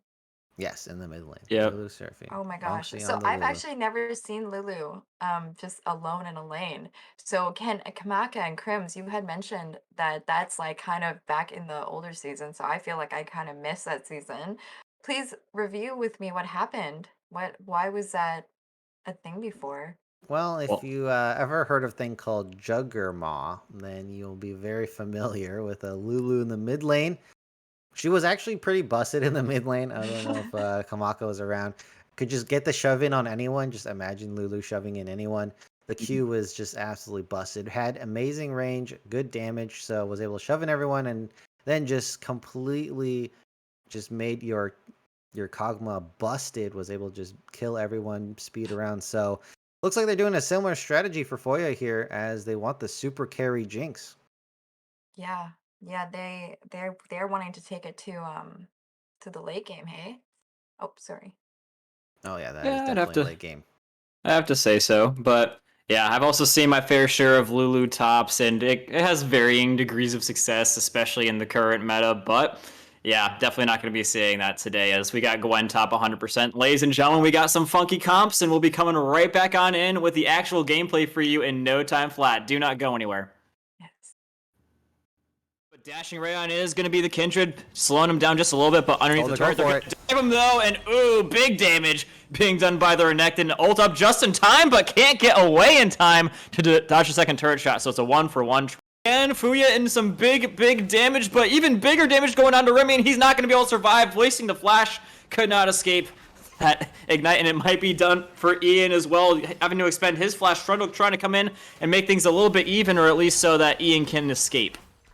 Popping now as well, and Seraphine left a little high and dry, dashing right back on is going to be the Oni, and does barely manage to beat out his opponent with his W shield popping as well, trying to get the better of the Azir, but he goes in, gets a solid kill. Out of mana though is going to be Roxy coming in, now the Callista, and this should be a wash into the hands of not trying to win.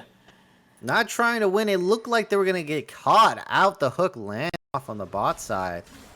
Oh, Reno does not have the ultimate here. Yeah, he might be in a little bit of trouble here from Callista, but the Lantern will be dragging her right back over the Thresh. That's a little great bit of disengage there for him. And ooh, Mumu once again in a little bit too deep. Does pop his Curse of the Sad Mummy to try and escape, but doesn't seem like he's going to be able to escape the Azir. Well, does stop the Baron at the cost of his life. Onto the Kindred very nicely and popping her out of it just barely enough so that Yoni can kill her huge. And in the meantime, Azir, everybody falling down. Renekton trying to go in for the big AD carry here and does manage to assassinate her. That's the great thing about the Assassin Renekton build. In the meantime, Yoni getting a little bit eaten alive. In the meantime, Amumu a little bit weak. The slow, the exhaust coming down, and so this should be a Baron firmly into the hand. Oh, hard engage, you landed. Does manage to lock down the Azir, but oh, huge timing on the stopwatch for the Azir and able to get himself out courtesy of the Thresh. Overcommitting, though, I do believe is going to be the Amumu. And so, yeah, going to be getting a little bit surrounded and pounded here. Callista coming to the rescue, though, but Renekton right back on in and assassinating everybody. And there you have it. That's going to be the turret as well. Kills. And now, oh, Toner's trying to change it up. He's going to try his best, but deleted. Nothing going to be happening. That Renekton is just too dang strong alongside the Kaisa. So not only the inhibs you got to worry about is your base. Looking at the timers for the respawns, it's going to be not in time. Just barely a little bit too late. Too little too late. And it will be finally a win in the hands of BDE. Dashing on out Yoni, but dashing Rayon is going to be the Kindred, slowing him down just a little bit, but underneath the turret, they're going to dive him though, and ooh, big damage being done by the Renekton. Ult up just in time, but can't get away in time to dodge the second turret shot, so it's a 1-for-1. And Fuya in some big damage, but even bigger damage going on to Remy, and he's not going to be able to survive. Wasting the flash, could not escape that ignite, and it might be done for Ian as well, having to expend his flash, trying to come in and make things a little bit even, or at least so that Ian can escape. Popping now as well, and Seraphine left a little high and dry, dashing right back on is going to be the Oni, and does barely manage to beat out his opponent with his W shield popping as well, trying to get the better of the Azir, but he goes in, gets a solid kill. Out of mana though is going to be Roxy coming in, now the Callista, and this should be a wash into the hands of not trying to win. Not trying to win. It looked like they were going to get caught. Back to the Risen recap. Today we're looking towards Risen Unstoppable, and the stream started off with a bang, Quicksand asleep. It's the first game of Unstoppable Risen Premade. Come on, get up, But I gotta say, he was smooth once he rolled into it. And our first series was Big Bongo Boys playing up against Clarity Black. For the first 20 minutes of the game, it was a bit of fighting in the top lane, but not much happened besides that. Oh, but the engage coming out from Sejuani, but it's trading back, and Maokai actually regenerated a lot more health than I would expected there. For Boxer Squirrel, just really those kind of impacts making a huge difference in the gold. Yeah, and I don't know whether I want to call them Triple B, BBB, or Big Bongo Boys, because they're all, actually, they're not all same solos. Then there was a mega turnaround fight for the Big Bongo Boys after they made a big dragon attempt, but then they got challenged again for the dragon attempt, which Big Bongo Boys won the fight towards. On this side, and there's a 3v2 on the other side, but I can't punch to it, and I can't cut to it. But Boxer Pro in the midst of it all, unable to get too much out, but finds the Q before his last dies, and Chicken Fried Rice 200 teeth with good depth does not unfortunately have the W enough up to heal up. And they call comes back in the circuit, but finds one. Can she find two? No, she gets shut down, and the exchange of lives is so insane. Can Maokai find the damage to triple back? And he does, but unfortunately, it is the ace on the side of CLB that allows them to get this dragon. Much later in the game, Big Bongo Boys chased Akali down in the bot lane, meaning that Clarity Black had so much freedom to take that first Baron, and from that Baron, they spiraled away from a teamfight and took the victory. The higher ranked Clarity Black, and honestly, still find performing Akali. extremely well. Oh, and she can't get out simply, tries to ulti over the wall, but that's crucial. 4 members sent down. This is the freest Baron I've seen, and it's incredibly hard to siege anything. As we're talking about that, the dragon does in fact spawn. This will be a very important fight. Dragon Soul on the line. Let's see. This is so easy, and the onslaught of shadows into all of the members. We talk about Wombo on one side, we talk about Wombo on the other side, but the whole time is not correctly pinned on enough members to make it worth it and to make it so they can make this comeback. And unfortunately, at the end, CLB take the ace, and they look to take the game. And then as we rolled into game 2, Maokai was picked again. Welcome to the League of Legends Champion Spotlight, featuring Maokai, the Twisted Treant. Maokai is a support tank hybrid. That's why he's the GOAT! The GOAT! Bold move. Overall, Normally Darius is only reserved for those counter picks, and it looks like they're just going to respond with Maokai. And the team was entirely green, so they kind of had the aesthetic advantage for the Big Bongo Boys. For the first 22 minutes, I kind of got distracted watching the LCS. 100 Thieves did win, to a big surprise of all the casters, and then we moved back into the game, where Baron and Soulpoint were both hit here by CLB. Towards this dragon, we do have good depth running up from base. Let's see if we can get here in time. And this dragon is down to 9k HP. They opt to pull it out, so the potential steal is has a lot less potential to happen. The Maokai ulti for the engage. They want to make this happen. The Wombo combo, but the bullet time is just barely out of range, but it's not going to matter in the end. The Deathball comes too strong, but this Twitch is free firing in the backline. Good Death trying to stall time for his 80 carry, but in a 1v4, when you're already routed and they're already on top of you, they make it look easy. With CLB taking a massive victory in the second game and this series. It seemed like the casters had gone to Hogwarts, because every single time they were casting and made predictions, they just put a caster curse down on poor Big Bongo Boys. The series is taken by Clarity Black. And that was Risen Unstoppable for the night. Hey everybody, and welcome back to the Risen recap. Today we're looking towards Risen Unstoppable, and the stream started off with a Wake bang, up! Quicksand asleep. It's the first game of Unstoppable Risen Premade. Come on, get up, come But on, I come gotta on. say, he was smooth once he rolled into it. And our first series was Big Bongo Boys playing up against Clarity Black. For the first 20 minutes of the game, it was a bit of fighting in the top lane, but not much happened besides that.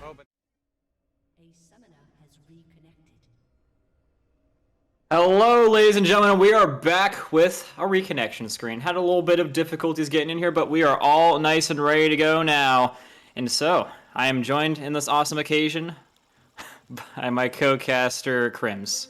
Yeah, Jinx rudely interrupting your introduction there, as very loud, speedy train noises being Right, made. that was very distracting. As another invade from not trying to win here. They do have the Blitzcrank, so that makes sense. And this is a little micro pause due to the pause in the game. They do pre-ward it on the side of BDE, so that's pretty smart. They're not going to see that ward, I think, because it went down in the brush. So far, everyone playing very stealthily. Yeah, super sneaky gameplay here. We don't want a repeat of the last time where we had some action going on in the first 3 minutes. I mean, I'm sure that BDE are more than happy to try for round number 2, but not trying to win. I mean, they're already down in the series, so you don't want to be taking anything too super risky, especially with Aphelios being level 1, right? Yeah, Phil's level 1 in a fight is very, very terrible. You have no spells. All you can do is auto attack, and you get like a extra little passive. Yeah, not too great. However, Blitzcrank level 1 pretty strong, so it's you just want to get the pick, and then you want to get out. Yep, and there we have it, the Lulu mid lane. I'm curious to see how this does go on, and Jinx and Renata are going to be getting there first before Aphelios and Blitzcrank. Seems like they're going to be on the receiving end of the push from Jinx and Renata. Gonna have to respect this level 2. Yeah, they're definitely gonna have to make sure to not die again level 1, and as well they have that push, so they're gonna be all safe. Now, interesting, Ronxy has Ignite in the mid lane. This is a aggressive Lulu mid pick. I'm surprised. I feel like the mid is gonna be a complete wash, but it doesn't look like Ronxy agrees with me here. Wants to make some kills in the laning phase. Yeah, I mean, maybe he can do it. We'll see. Maybe he knows something that we don't. Maybe he's got some secret Lulu tech that nobody knows about. Yeah, and I'm interested on the top side here because I feel like Tahm Kench early game has lots of damage, and that is not the same for Gwen. Obviously, she can kite around, but that has been nerfed quite a bit.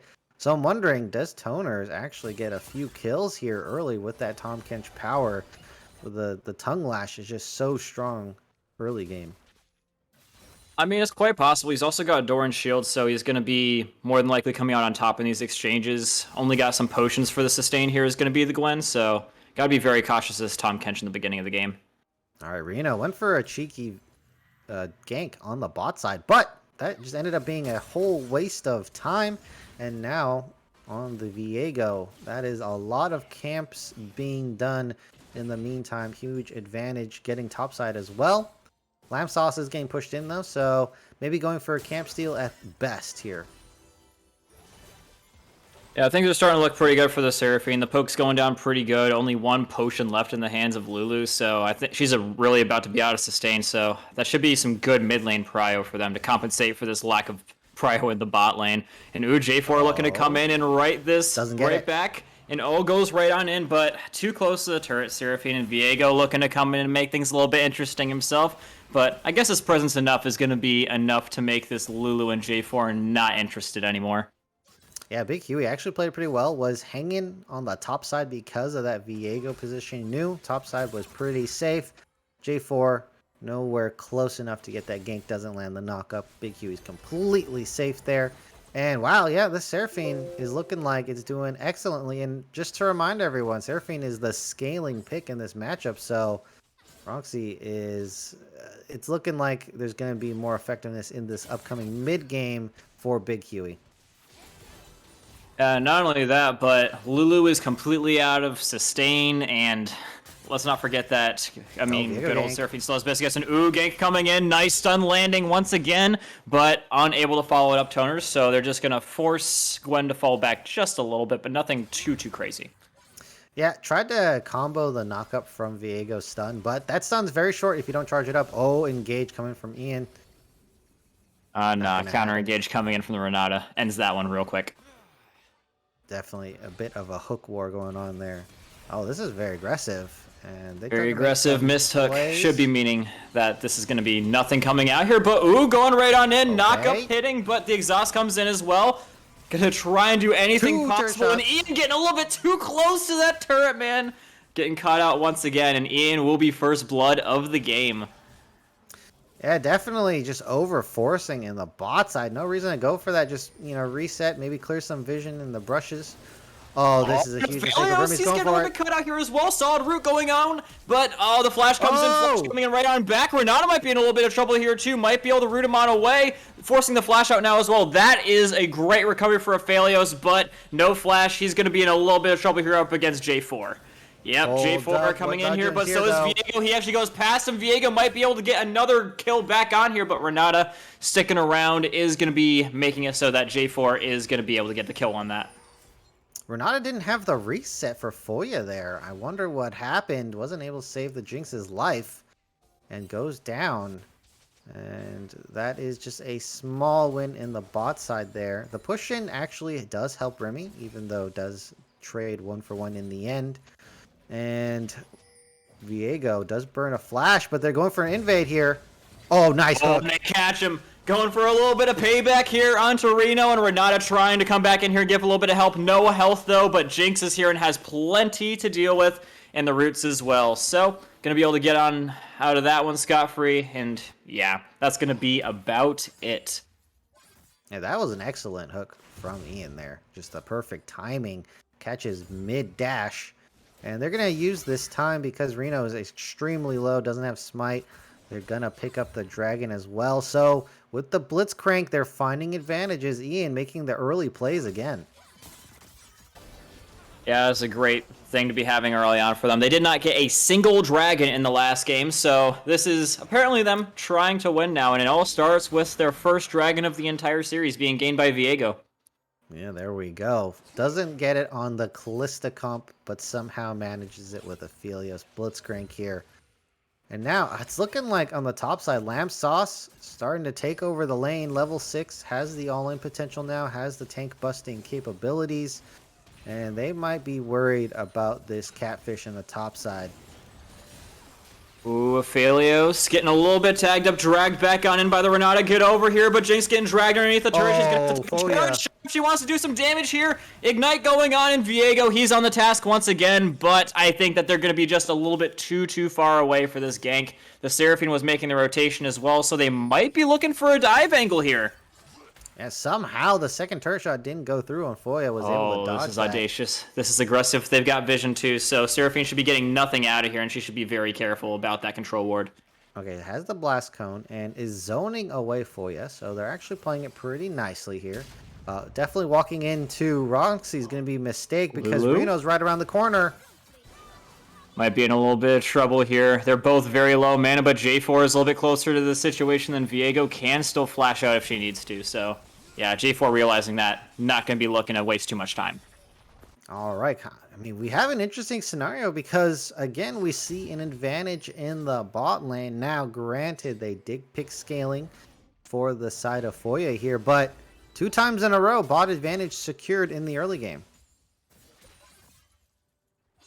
Yeah, and once again, the only thing that's really separating these teams super far is the fact that J4 has a kill and the fact that Gwen is doing, once again, a little bit better than Toners at CSing in the top lane. That's pretty much the only thing that's separating them right now. It's only 300 gold diff. Yeah, Toners, even with that gank assist, wasn't able to secure advantage on the top side, as it only has the heart for now. Needs to get more items to tank up. Sorry, Bomby Cinder is what it's called now. To tank up against Gwen. But that tank cutting ability of Gwen. Oh, this is a good trade though.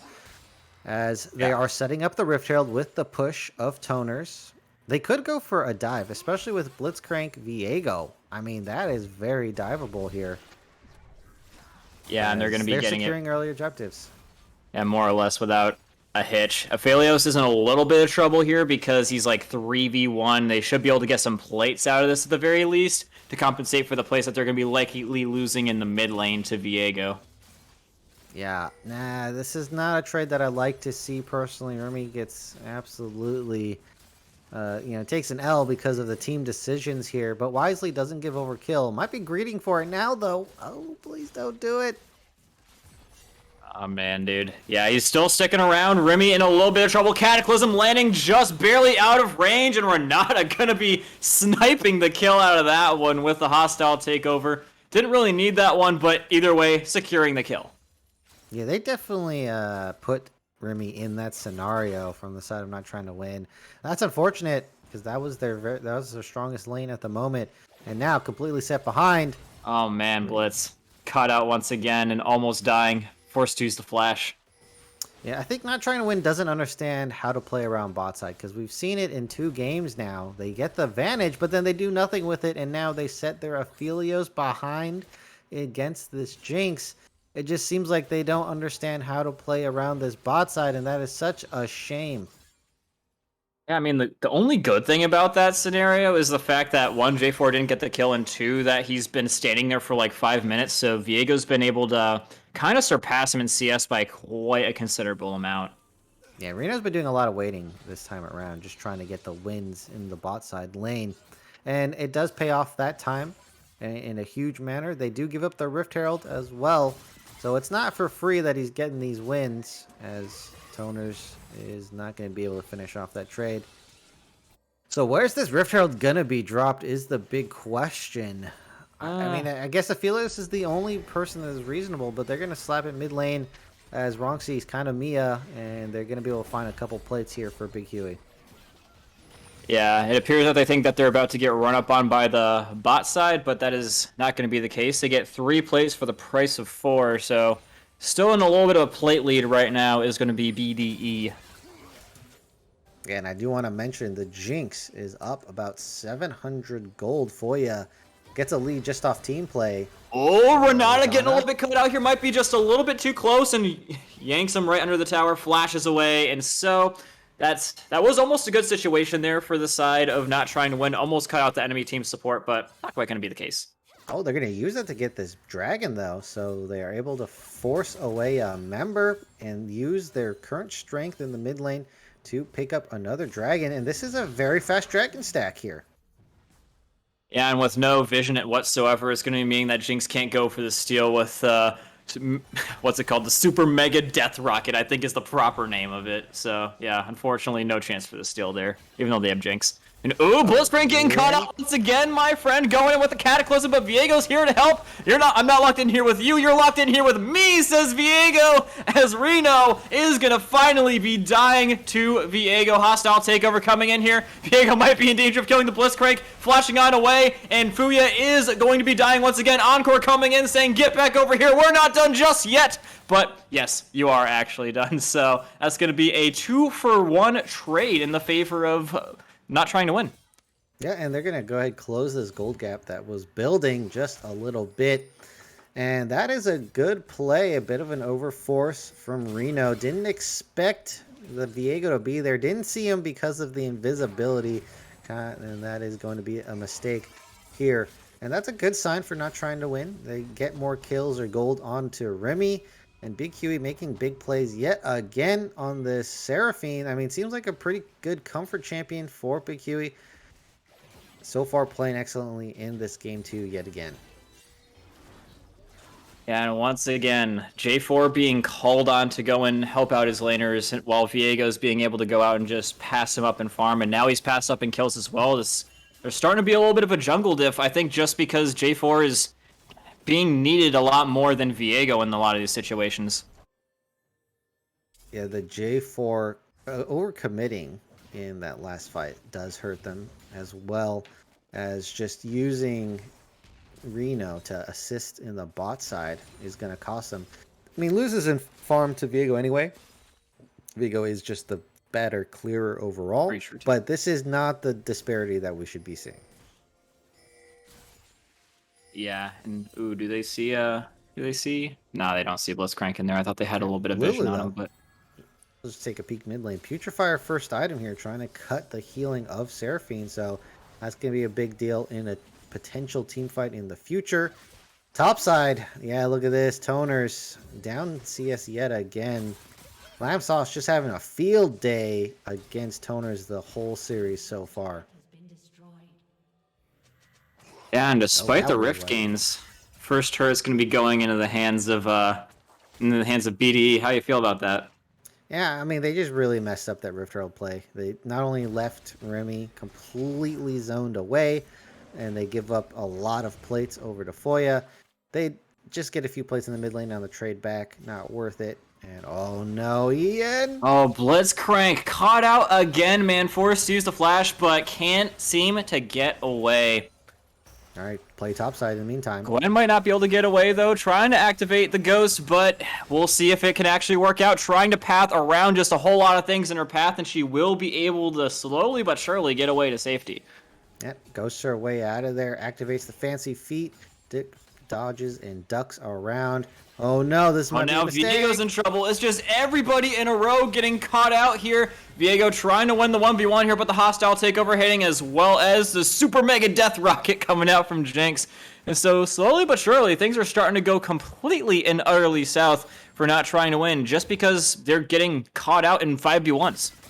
Yeah, it seems like when they're playing, they're trying to play on two sides of the map here. Oh, here we go again. Remy, nice dodge, but has to keep it up. The speed boost from Ronxy going to make it a bit difficult to get away. Eventually does do so. I mean, Big Huey on the bot side didn't roam up to top at all, so they need to play safer on the top side. They don't end up doing so, and now the counter Rift Herald going to be thrown down on top. Going to do some damage, but gold EXP coming back into the hands of Toners here. And now, 40 seconds away from a pivotal point in this game here. Who picks up the next dragon? Is it going to be the third dragon stack for the side of not trying to win? Or is that going to finally be halted by the side of BDE here? And I do have to say, not trying to win has first purchase as well as the fact that in these skirmish scenarios, they don't look outclassed Kamika. So they actually might be able to pick up a team fight win and then secure the dragon. Now, I do have to say, they've gotten a lot better. They've completely taken over control over the vision, so that does completely blind their opponents to what they're trying to do. And it appears that they're trying to set up a little bit of a crazy hold here, but it's going to be revealed by a well-placed ward. And once again, Ian caught a little bit out of position. Backline getting absolutely fragged out. And now they will be getting absolutely fried. Great charm coming down onto the J4, but will it be enough? Ian gonna be falling, and now Gwen TPing into the situation. Remy completely without any peel whatsoever, and so it's gonna be Tom Kench left all by his lonesome to run away and flee this dragon fight. Yeah, Ian again goes ham. Maybe it's just Ian not trying to win. A bit of a throw for his team there. Definitely chasing way too far. Got his entire team followed with him. Got flanked on all angles. The Gwen coming in as well as Foya. Just absolute disaster. I said they were going to be quite even in team fight, but not if they play it like that, over forcing their hand. And now this game is just completely in the hands of BDE. They have the complete control of the Summoner's Rift here. Yeah, they really did have an advantage for a moment there, but then they keep getting divided and conquered, I'll say here. Whether it be the Blitzcrank getting solo killed 4 times by walking into their opponent's jungle where they don't have vision, more or less, or if it's, yeah, pretty much a lot of that. But either way, it's going to be resulting in them losing all of their primary turrets. Yeah, and this is where we're starting to see the map play of BDE shining through here. And not trying to win, just can't seem to match at all. And, you know, you're wondering, like, I mean, they seem to be able to get advantages pretty consistently in the bot side, but they're not translating it at all. It's just due to the map play of not trying to win, really hampering them in this series and their games overall. Yeah, I mean, they do at least have a bot side turret in their favor, so it's even there, and they might be able to take this mid turret, but, I mean, without the control over top, they're always at a big risk of getting split push, so, yeah, this is... they're constantly going to have to be looking up there, and that's going to hurt them in the dragon fights, for sure. Yeah, mid lane, they might be able to get the bounty on the mid turret just because it's low. It's going to be hard for them to fight through, though, because they are not winning currently in the game. They could get a decent bounce back if they pick up the outer bounties. They have the Blitzcrank, so they can always go for a pick and make a play off of that. But this Gwen is going to be absolute monster on the side lane. It looks like Reno is caught up in CS in the jungle, and bot side Foya is starting to pull away further and further as the game goes on. Yeah, in the meantime, this Gwen split push, this is exactly one of the things I was worried about. He's going for the bot lane side instead. Everyone really grouping up mid and trying to split top. And in the meantime, they're going to be catching the Tom Kench split pretty effectively. While Seraphine's going to be in a little bit of a 1v1 with Gwen. So the split push diff is definitely starting to arise now, as well as Tom Kench. He's got absolutely no way of getting out of here. Going to try and channel his way out, but I think that's only delaying the inevitable, as Jinx got so much big range. Viego thought he was going to be doing something, but all you're going to be doing is dying here. Big rocket hitting him, but not quite killing him. They're going to be trying to chase this down, but unlike their opponents, not over chasing. Yeah, and now this sets up the Baron. They just shoved away the jungler. They got to kill topside, no TPs. Big Huey on the bot side without TP as well. So this is just going to be uncontested Baron, and that super AD carry Jinx is starting to show through the speed up from Ronxy, just making it unable to get away from the get excited Jinx here. Oh, that's going to be a decent hook landed, but hostile takeover. They're trying. They're trying their damn best here, coming out here with the Moonlight Vigil. At least able to take down one, but Remy, he even had his area of effect one coming out, but not quite hitting. Jinx flashing for the kill onto the Seraphine, trying to get the better of her, but the shield comes out nicely from Roxley. Trying to get the better of one, but the healing is just not going to be there. Chemtech Purifier combined with the Ignite going to be completely outdoing the healing. And once again, just running in solo, trying to get these solo kills, but flash out coming out from Renata as well as the shield. And Toners left all of his lonesome just to die once again. This is just solo fight after solo fight after solo fight. Yeah, this is looking like a solo queue game gone south now, as multiple members run in one by one, filing up to die to the side of BDE here. And man, Remy and Ian tried to hero play that game. Unfortunately, not enough members around the Baron. They did make it pretty close, but Renata saving the life of Foya, as well as Ronxy speeding up Foya. I mean, the Ronxy saving Foya temporarily, but then Foya giving the trade kill. I don't think it's worth it. You want the Baron on the Jinx to get these turrets down, but they have Baron on plenty of members to close out this game here. Yeah, I mean, even if it's not off this Baron, they get enough pressure in the lanes to where they should be able to go in for this dragon fight. Their opponents are still pretty dispersed. They're trying to group up here now, but this is going to be a big fight here. Got to regain the mid lane prio and then just go straight on in. It seems to be the idea here for them. Remy, he recently used his ultimate, and he will be getting it back just in time, so ults will be up on all counts, but flashes will not be up for really anybody. So when they go in, they are going to be going in to try and win this one out. Or I guess they're giving it up. Yeah, they definitely can't face check. So they trade for the bounty on the turret. Sure, that's the best they can do here. Maybe even potentially get some top turret bounty as well. But this is just basically a completely winning position. Win condition secured. And Aphelios might be getting a little nice bit caught combo. up here. Prism coming in, and so is a TP. Polymorph coming in as well as a hostile takeover. And once again, TP coming in a little too late. Blitzcrank falling down, giving the killing spree to Lamb Sauce, and just trying to sprint his way on out of there. But Toners, yeah, he might be able to escape, but I mean, that is a devastating blow to the side of not trying to win. Yeah, they got the Cataclysm Super Mega Death Rocket combo that you were talking about on the 3 members, no less. Reno Turbo, definitely hitting that turbo mode with Foya there. And, well, the game was looking pretty bad, and it takes a turn for the worse. This gold lead almost hitting 10k, and is going to soon. First turret, as well as this inhib, gonna fall. Foya, look at this attack speed on the Jinx. Getting excited. Has 2 supports, so that's gonna make it doubly as hard to take down. Solid little route under the Jinx, but J4 actually kind of going to be missing his Banner of Demacia, unfortunately for him. Trying to go in with the ult here, but the Polymorph coming in on here, as well as the Wild Growth. And so it's looking like it is going to be yet even more death for the side of not trying to win. Super Mega Death Rocket, I think, flying out, but it's not going to be getting any kills here. Tom Kench getting a little bit caught out now as well. This should be yet another kill for the Jinx. Ian just trying to catch her out. And this might be a huge turn of events for them, as now they got their opponents on the back foot. That was most of their damaged out, but Gwen is still up and running and ready to go. Gonna have to really give her a lot of things to watch out for. She completely dodges the Encore, though. Roxley will be falling, but so soon will Remy as well. That's everybody dead. And so, yeah, Viego will be up in time, so Gwen shouldn't be able to win this one right now. Yeah, Ian giveth and Ian taketh away. As lands a nice hook on the Foya. A bit overconfidence there. Just, when you're on the 80 carry, you got 2 supports and you're speeding around, you kind of feeling it. But that's just delaying the inevitable here.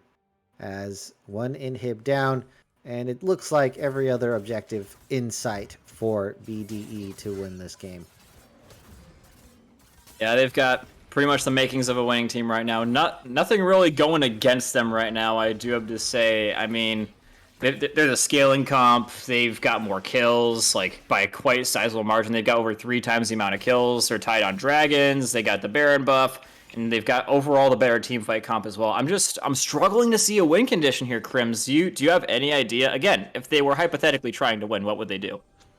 Well, something similar to what they did in mid lane there. Get the hook onto Foya, get that pick, get the kill. If you hook them away, if you hook the AD carry away from the supports, they can't support anymore.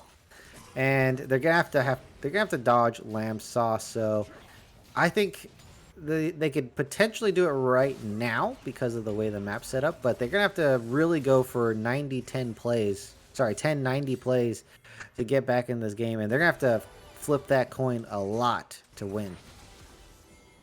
So you're saying there's a chance, but yeah, I mean, always a chance. There is always a chance. There's always a chance that somebody could be like that. There's always a chance that you could throw. Never underestimate your opponent's ability to throw. That's something that I always say. But anyways, it doesn't seem like a lot of throwing's been done this game for Backdraft eSports. They've been pretty much on their game the entire time, aside from a few things in the beginning. Trying to catch a Seraphine. Great flash coming out.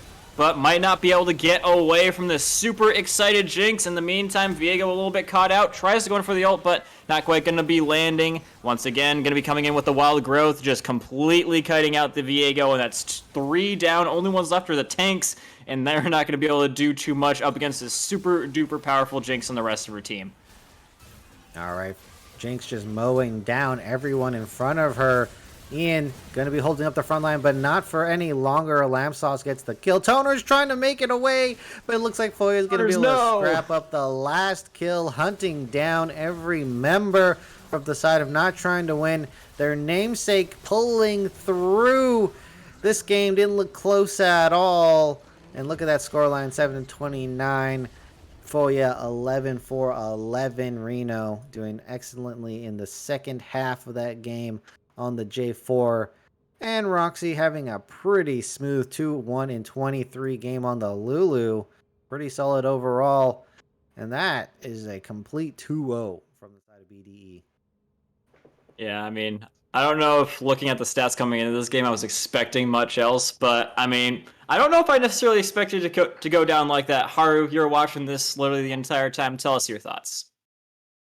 Well, obviously, we were misled to think like they were a kind of team that's more motivated to not win.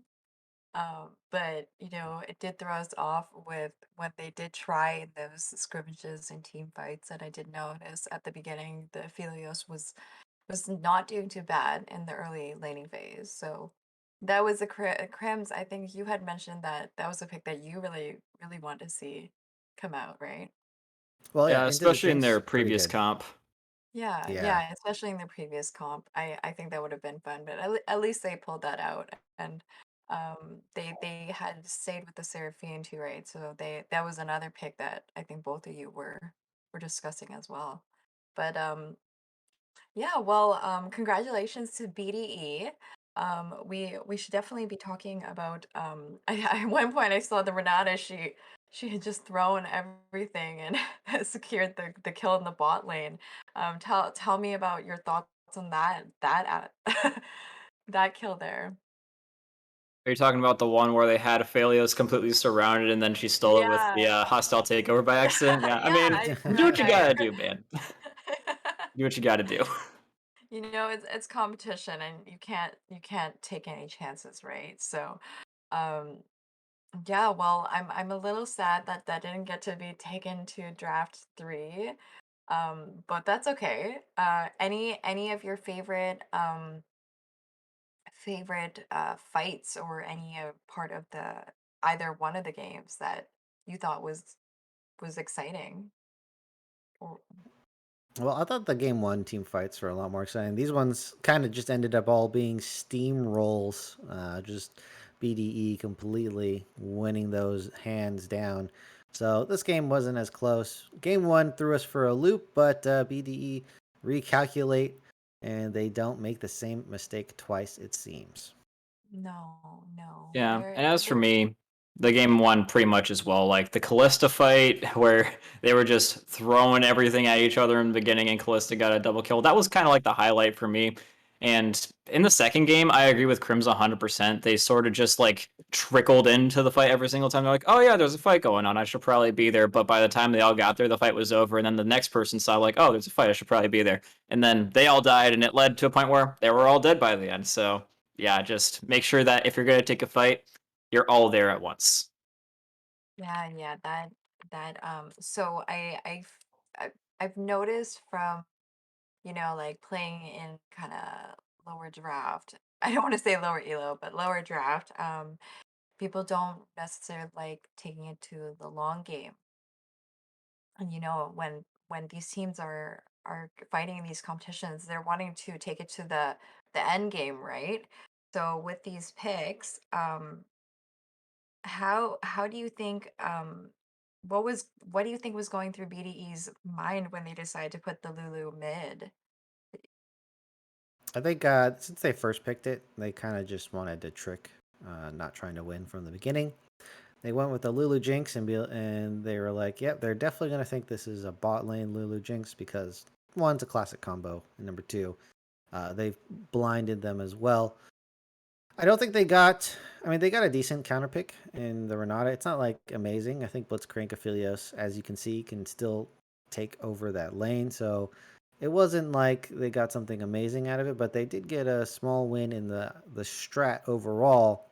But the fact that this Jinx just became a super carry with 2 supports, and they were able to execute on that. Yeah. And what about you, Kamaka? What are your thoughts? I mean, I don't really have anything else to really add besides what Krim said. I thought that the comps that they brought were pretty good every single time for the side of BDE. They always had a lot of, really well-rounded comps, a lot of ability to engage, disengage, dictate when we're taking fights. Okay, you guys are fighting us right now and you have no choice. And oh, we don't want to fight you right now. You guys can go away because of the Azir. Things like that. And yeah, in this situation as well, Jinx having 2 supports. Lulu, I think the idea there was that she was just going to try and not die, which is exactly what happened for the entire first part of the game. J4 actually went there a few times to make sure that she didn't die or at least lose too many minions and have the possibility of getting dived by Viego. So definitely some due diligence being done there by the J4 in that situation. But yeah, the idea was just not to die for Lulu, make it to the late game, help Jinx out. Yeah, the whole strat where the support can kind of funnel the jungler. I've seen that before and usually works. But anyways, we're gonna end it here pretty soon. Thank you so much, guys, for your casting and your opinions, and it was really exciting to watch, even though it didn't get to game through. I still had a great time. So, anyways, thank you everyone for watching. Please stay tuned for the next week of Risen. It would be week 7, right? Yeah, next week's gonna be week Yep, 7. week 7 Yeah, next. week 7 next. Anyways, thank you so much, everyone, and have a good night. Take care.